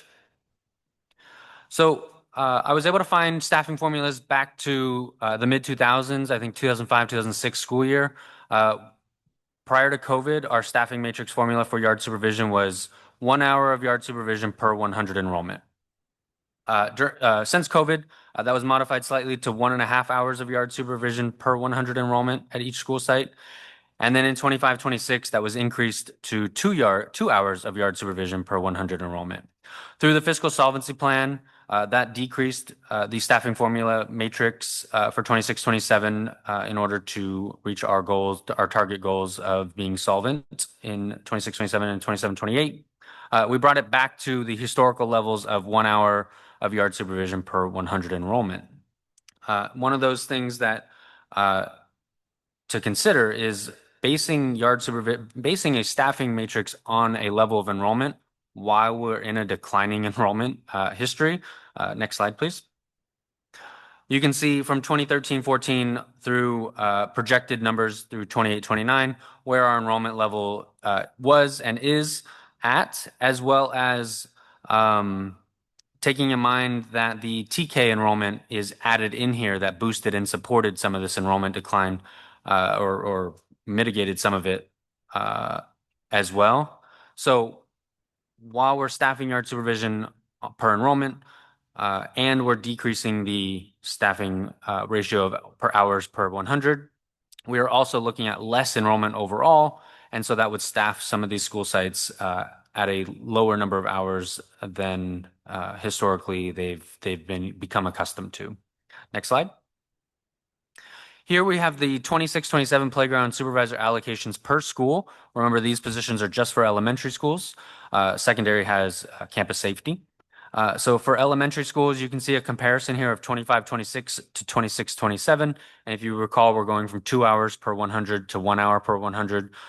So there is about half the FTE allocated per site in the 26-27 model, as well as at the same time, we kind of right-sized some of these staffing positions. So not only is it based on a staffing matrix formula, but we also capped the maximum number of hours that a single yard supervisor could provide for a school in a given day based on the number of minutes that there is yard supervision for. So instead of having a wide variety from 1 hour to 6 hours that some of these yard supervisors were hired for, we capped it at 2 hours per day. And so there's a right sizing that occurred in the fiscal solvency plan and a decrease in the staffing formula of 1 hour per 100, as well as a declining of enrollment. Adjusting all of those figures gives you the 26-27 FTE for playground supervisors. Next slide. Here I've got some example costs and hours. The average 1.0 FTE playground supervisor would earn about $42,000 per year. The hourly rate is $19.44. Again, that's capped at 2 hours per day or 0.2667 FTE per employee. And on average, each site is allocated on average about half an FTE of yard supervision, which would provide approximately 2 yard supervisors for that time frame. The site funds can and are commonly used to pay for additional hours above and beyond what the district provides in a staffing matrix. So they've been using their site LCAP or their title dollars to pay for additional hours for these yard supervisors above and beyond what the district provides. And then in 26-27, we are estimating an 18.5 FTE total of about $780,000 for the FTE that's been allocated in the current model. Last year, 25-26, it was about double that. So somewhere around 1.5, 1.8 million prior to the reductions. And then next slide. That concludes our update for the elementary playground supervisors district-wide as a whole. Please let me know if you have any questions. Do we have any questions? Trustee Reckler? Thank you for the presentation. Is there an industry standard for yard duty supervision? I don't believe there's an industry standard accepted across the board. Each district would handle that differently. We could look into what the most common use is across the districts. This has just been our historical past practice as a district for the last 20 plus years that I could find formulas for. And so since 2005, you said it was 1 to 100? Correct. 1 hour per 100 enrollment is what we used in 2005, 2006. Throughout the 10s and then prior to COVID, we switched to 1.5.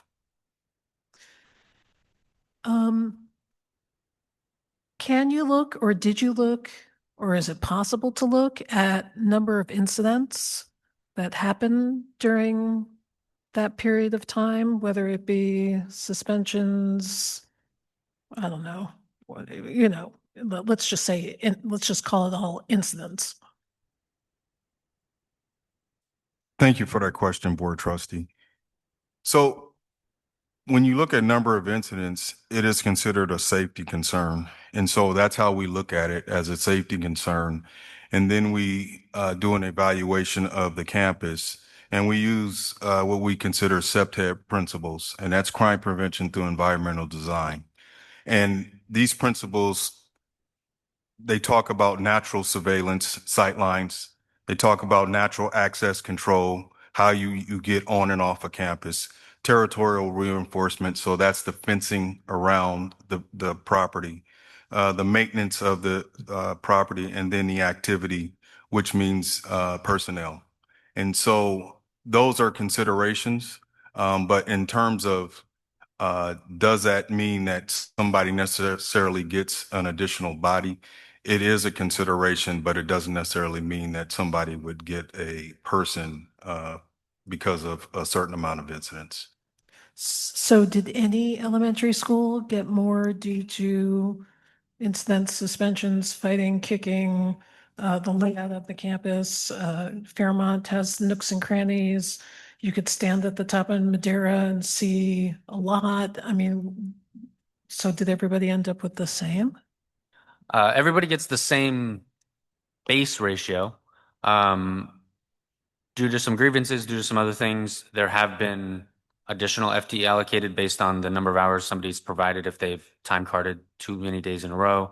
So there are some slight instances where that would be different, but the base formula has always been applied for the last 20 years. And then the sites can site fund additional ones on top of that. So they've consistently been using their site funds to pay for additional site supervisor hours. Okay. All right. Those are all the questions that I have. Thank you. Trustee Gonzalez Oy. Thank you. Thank you for the presentation. Were you able to look at pre-COVID times? How much were sites, sorry, it's late, buying on FTE for playground supervisors? That number varies widely site to site. There's not a standard. I could pull a report on an average. But no, I do not have that dollar figure handy right now. Yeah, the reason I asked is kind of similar to Trustee Reckler, right? There are some sites that are bigger than others, some sites that have yards very different than others, right? So supervision becomes widely different. Like at Bayview, I remember as a teacher, it was hard to watch all the yards because they're so large and so far from each other. So the principal had to buy FTEs in order to do that, right? So should that be part of our consideration in future years? Or do we think the most equitable thing is to purely look at a matrix that just gives a specific FTE depending on numbers?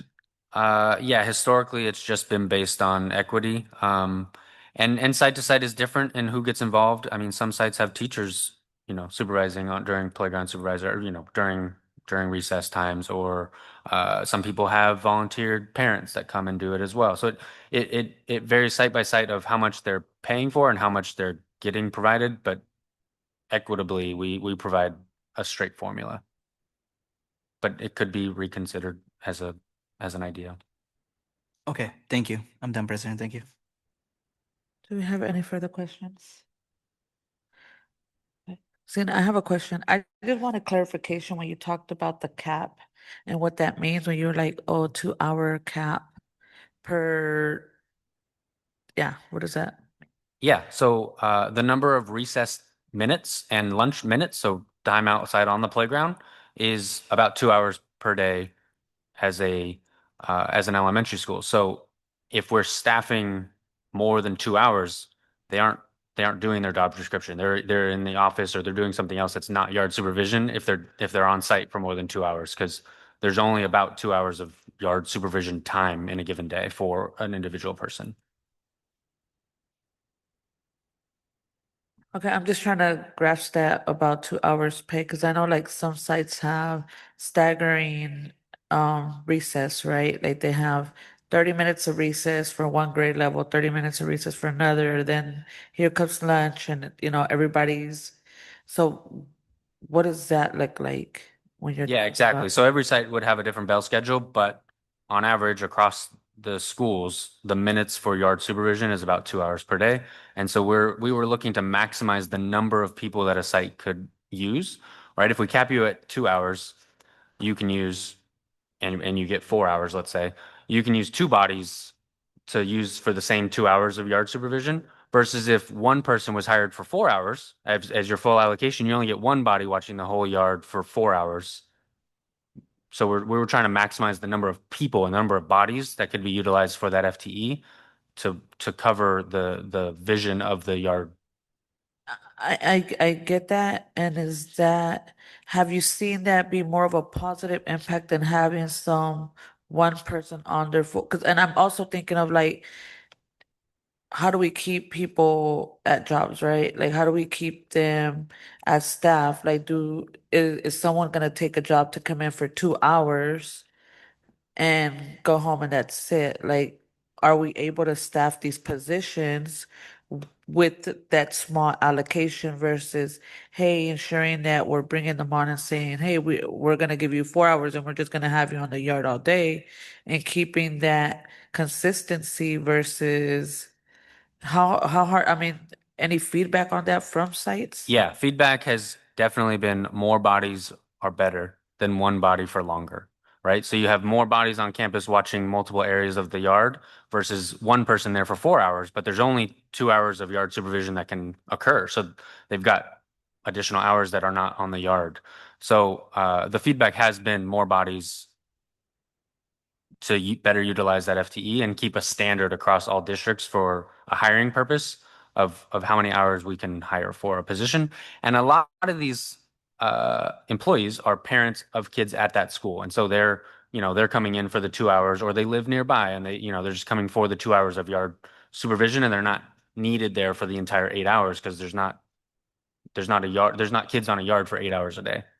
Well, if that has been if that's something positive that you have received as feedback, wouldn't that have been obtainable just by site leadership saying, hey, we'd rather have one person versus, or no, we want to extend to 2 hours versus us as, the district capping it and saying, this is what you guys need to do versus having it site based on the needs at an individual site? There is a level of the amount of work that HR can do. Once it's standardized across the district, it's a lot easier to manage than it is to let 54 school sites make an individual decision and choice. So some of that is just time management for HR to even consider. All right, thank you. That was my last question. Do we have any public comment on this item? Yes, we have public comment.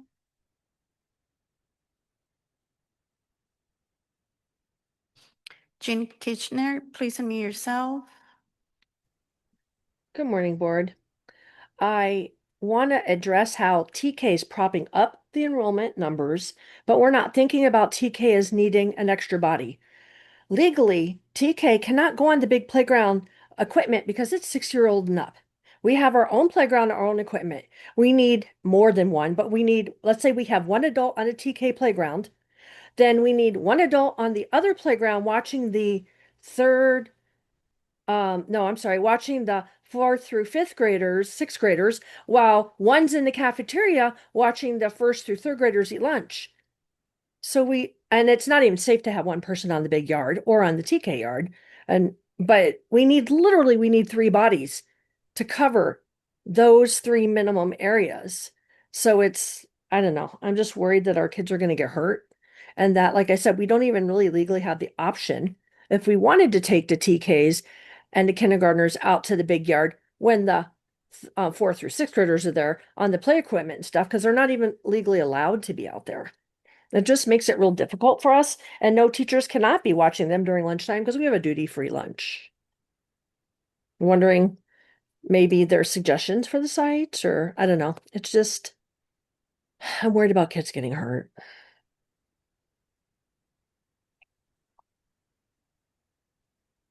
That concludes public comment. Okay, do we have any additional board comments on this item? Trustee Reckler? Thank you. Thank you for the presentation. Because the ratio was set from 1 to 100 since 2005, doesn't make it the right ratio. I mean, it might be, historically not enough. So I want to encourage a more data-based approach, looking literally at the yard, like the caller we just had, 3 bodies, that's what she needs to look. Not every campus is the same. I think some yards need more, some yards need less. And looking at the number of incidents, suspensions, hitting, kicking, referrals to the principal's office, like whatever that is. Because it is a safety issue, but also if there isn't staff, then the person who's going to do it is the principal. And I'm sure we don't want that person doing that all the time. We want that person concentrating on, you know, leadership positions, and you can be on the yard, but the principal shouldn't have to do yard duty every day. So I do think there's a deeper look into this. I understand that there are costs related to it, but I don't know, just the feedback I've gotten. I don't think people are too happy about this. So that's my 2 cents. Well, thank you for that board comment and seeing Smith votes. I used to do yard supervision at the elementary school. And one of the things that was the hardest is when it started raining, because then it would be rainy day recess. And so when it's rainy day recess, then you put the kids back in the classroom and they do games or they do whatever, but you have to roam, right? And that was probably the most dangerous and scariest time, because they were not all in one spot where we could see them. So whenever we thought it was going to rain, it was a mad dash to call as many parent volunteers as possible. So you would have people in the hallway and then people on the upstairs and then people in the classrooms. That's something that you guys already know. You know that to be true, but I wanted to verbalize it and then see how we can add suggestions, resources, supports to our sites about what do you do when it's rainy day recess, right? And maybe have principals share that information with each other. This is how we do it. This is how we do it over here. This is what works for us. Every campus is different except when it rains. Then everybody's inside. And so what does it look like when it rains? I am complete. Trustee Gonzalez Hoy. Thank you. So I know that a lot of these decisions are being made because we're in a difficult financial situation. That's just the reality, right? We're having to decrease allocations throughout positions, right? Not just playground supervisors. And that's not going to change anytime soon, unfortunately. But I do think that I keep going back to, we also cut site budgets. So my concern is that we're asking sites to figure out how to do more with less. And I keep going back to the conversation. Every time I've talked to a principal lately, they're like, we don't know how we're going to do it without our typists, because we don't know how we're going to do without, 2-yard supervisors. We don't know how we're going to do without a vice principal, right? Like there's a lot of concerns right now, obviously, with all the cuts that we have made, which is why I think this year is so important to understand how our system can function with what we're giving them. And I think as part of the data, I would like to learn more of what the sites choose to prioritize with their funds, just so that then we can also plan for what we should be giving them, right? If we get additional funding at any point in the future, hopefully. I know this is one of the priorities, right? That a lot of sites are having to figure out. But I also think we need to take a moment of pause to learn about the biggest priorities for sites as they're having to unfortunately deal with declining funds. But I also don't want to minimize the hard decisions they're having to make right now, because even having to fund an extra yard supervisor could mean not funding that extra curriculum they wanted, right? Or even that extra prep or teacher, whatever it is, right? So it is difficult in lean times, and I do want to acknowledge like the difficulty sites are having to deal with, and we should be nimble in cases where if safety is an issue, we should have to figure out side by side, right? If we need to step in and give them an extra 0.1 or 0.2, like even if we don't stick to the matrix, in my opinion, just because safety should trump, I hate using that, should trump, right, the budgetary decision, right, in my opinion. So I would just ask you all to look at that as time progresses on the need from specific sites. Yes, please. Just to comment, it is as every conversation that we have, it's a tricky situation. In addition, I just wanted to lift up, in addition to sites having to make harder decisions, it's balanced with a number of sites who didn't use their funds. And so just wanting to make sure that, you know, and we want people to use their funds. We want people to be as creative as they can to support their unique schools and their situations. And so it's a balance. It's a balance. There's some folks who spend every penny and have it all mapped out, and it's much harder to try to manage. There's some schools who, for a variety of reasons, may not have tapped into the bulk of their site funds. And so just we want to encourage folks to have the resources to be able to spend their funds on what they have prioritized. And so it, again, balance.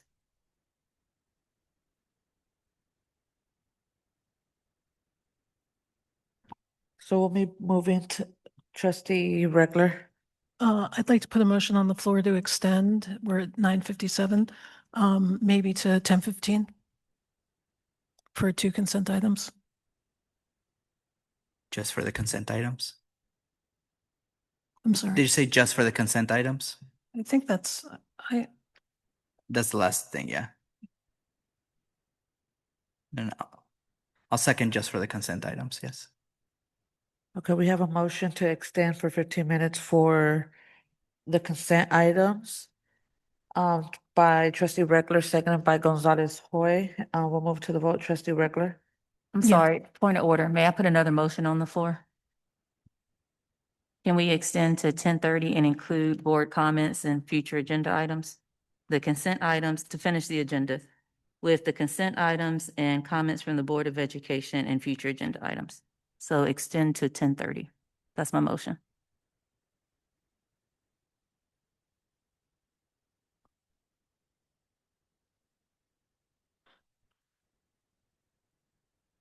We have no second on that item, so it'll go back to the first motion.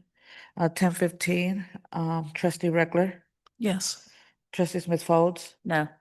trustee Gonzalez Hoy, Yes. trustee Hernandez, Yes. Sorry. and trustee Llanos, a yes. So we'll now move on to item C9, resolution number 2627-14, authorizing investments in the local agency investment fund, LAIF. Thank you. So just so you know, I could not make agenda setting. I sent in questions. I didn't get answers, so I just want to quickly go over this. So I'm just not really sure what this local agency investment fund is. So I have a couple of questions. So the resolution authorizes the board clerk or president and their successors only to deposit and withdraw funds. The rest of the board doesn't have a say in withdrawals or deposits as this resolution is written. I'm surprised to see this because normally the power is vested in the whole board and not just the clerk and the president. So I'm curious if you have an answer to that.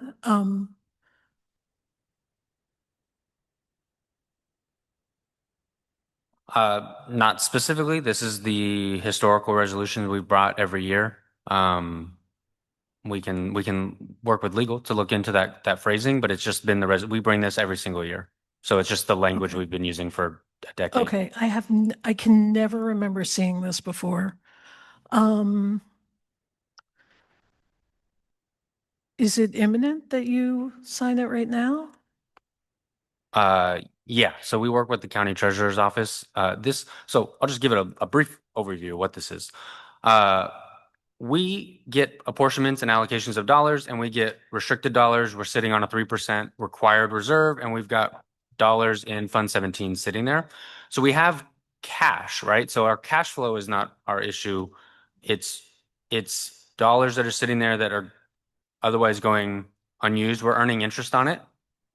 This is a statewide agency that invests funds from school districts that are sitting on cash a portion of it, not all of it, for short-term investments and gains that are still liquid.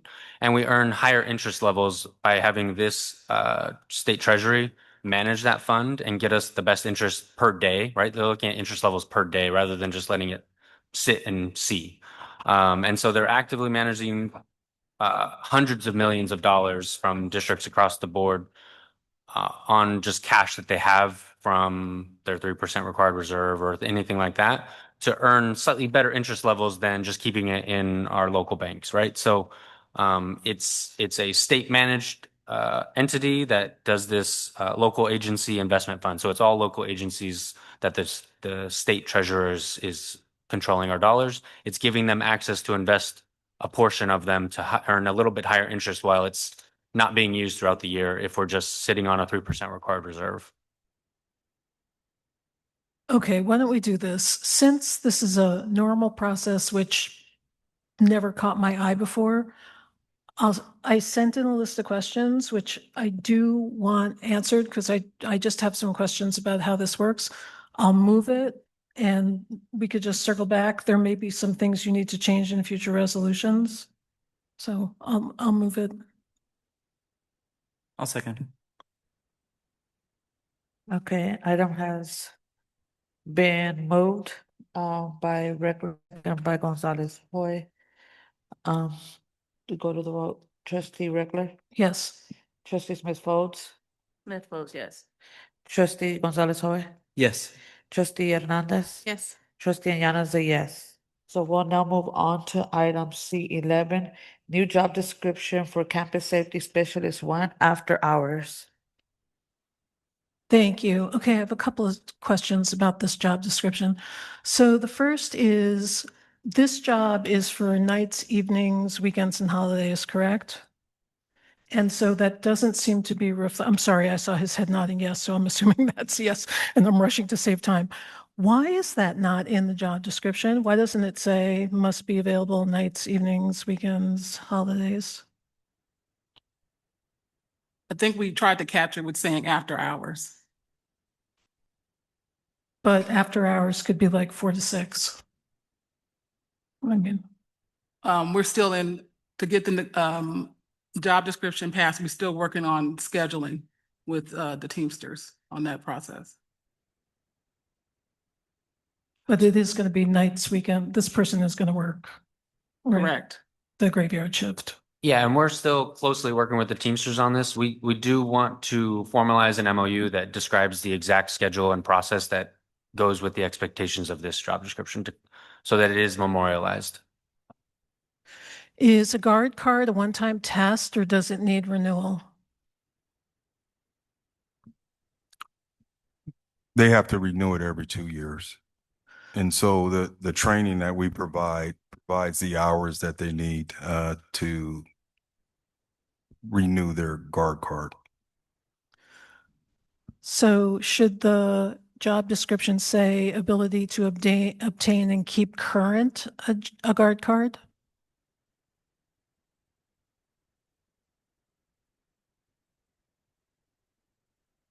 Yes.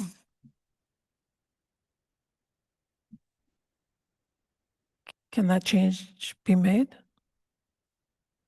Yes. Does the employee need to drive to perform this job? Yes. Should driver's license be in the job description? Recent legislation, I believe last year, changed that we do not have to require a driver's license, even though this position does require a driver's license, being on the job descriptions. So, okay, I'll save it for the end. My final comment is that the major duties and responsibilities is a 20-line single paragraph. Everything is jammed into one 20-line paragraph. It's really hard to read.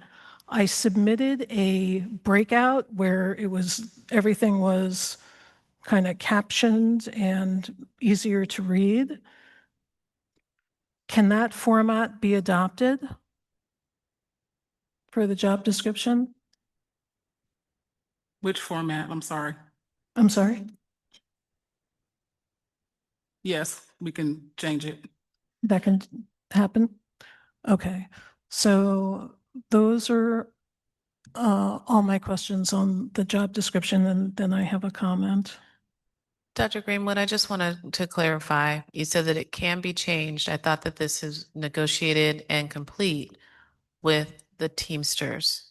Yeah, this has been approved by the Teamsters, so I would have to take it back to make So we the have to changes. reopen negotiations for this item. Yes. And that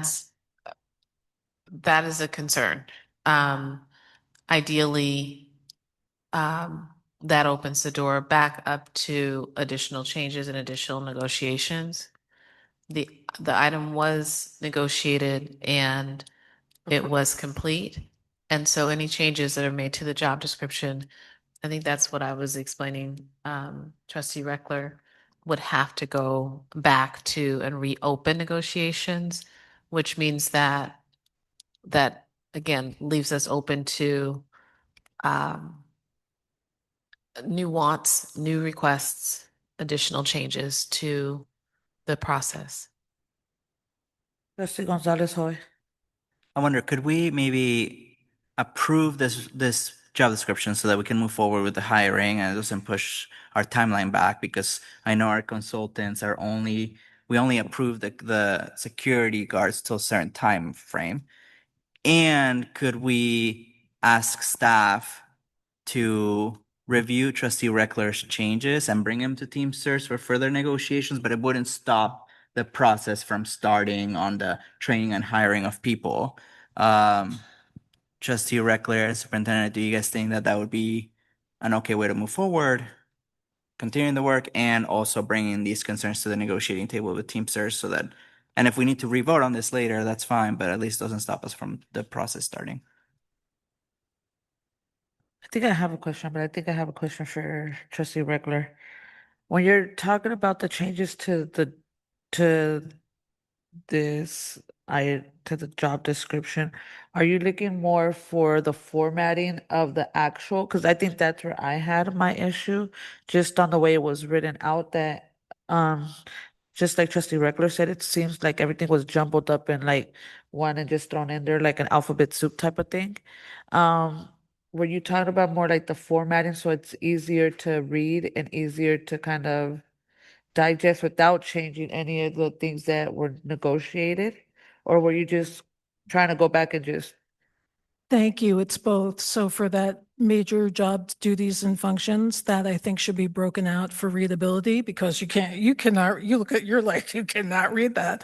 But there are other things that the position requires, which I believe should be in the job description, because otherwise what I'm afraid of is that that job description is what you use to recruit candidates.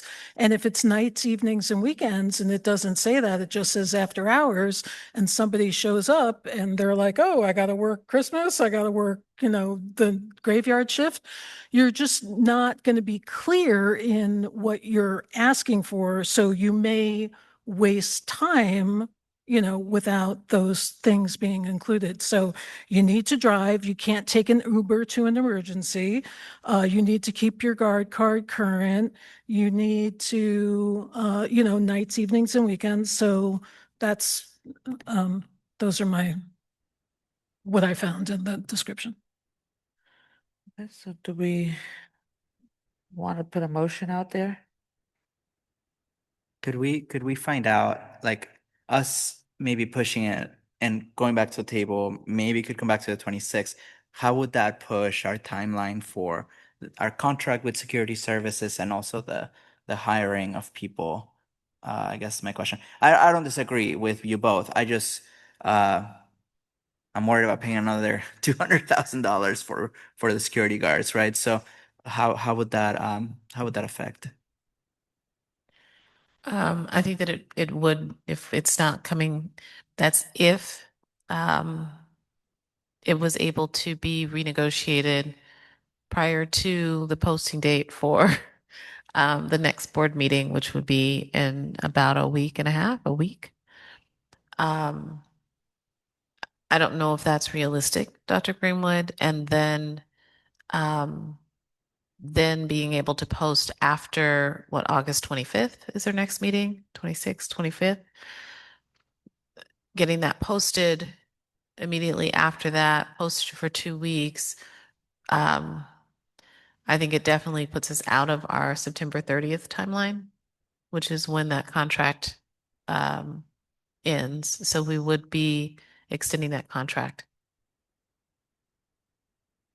I mean, what you proposed in terms of accepting, if the board were able to do that, accept what has been presented tonight, and then taking it back to reopen to discuss, but at least we've got something to get started with. And to begin, posting and to begin hiring for that position. It is a tight timeline right now, and we're at about 6 weeks before the AGS contract is complete.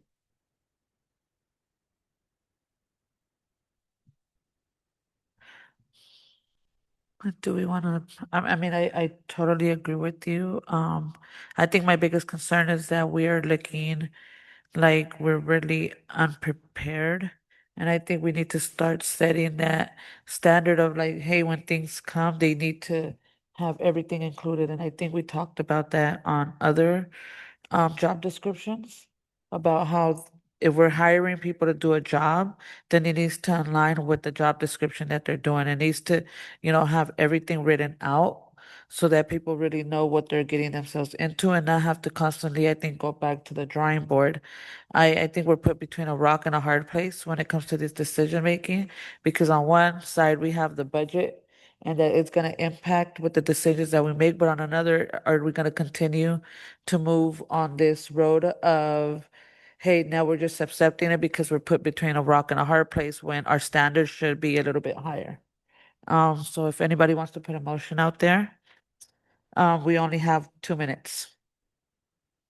Well, I'll put a motion, which is that we accept this job description and we direct staff to go back and renegotiate the job description with Teamsters with the feedback from Trustee Reckler and President Yana, and bring back a revised job description in the future, leaving it open-ended.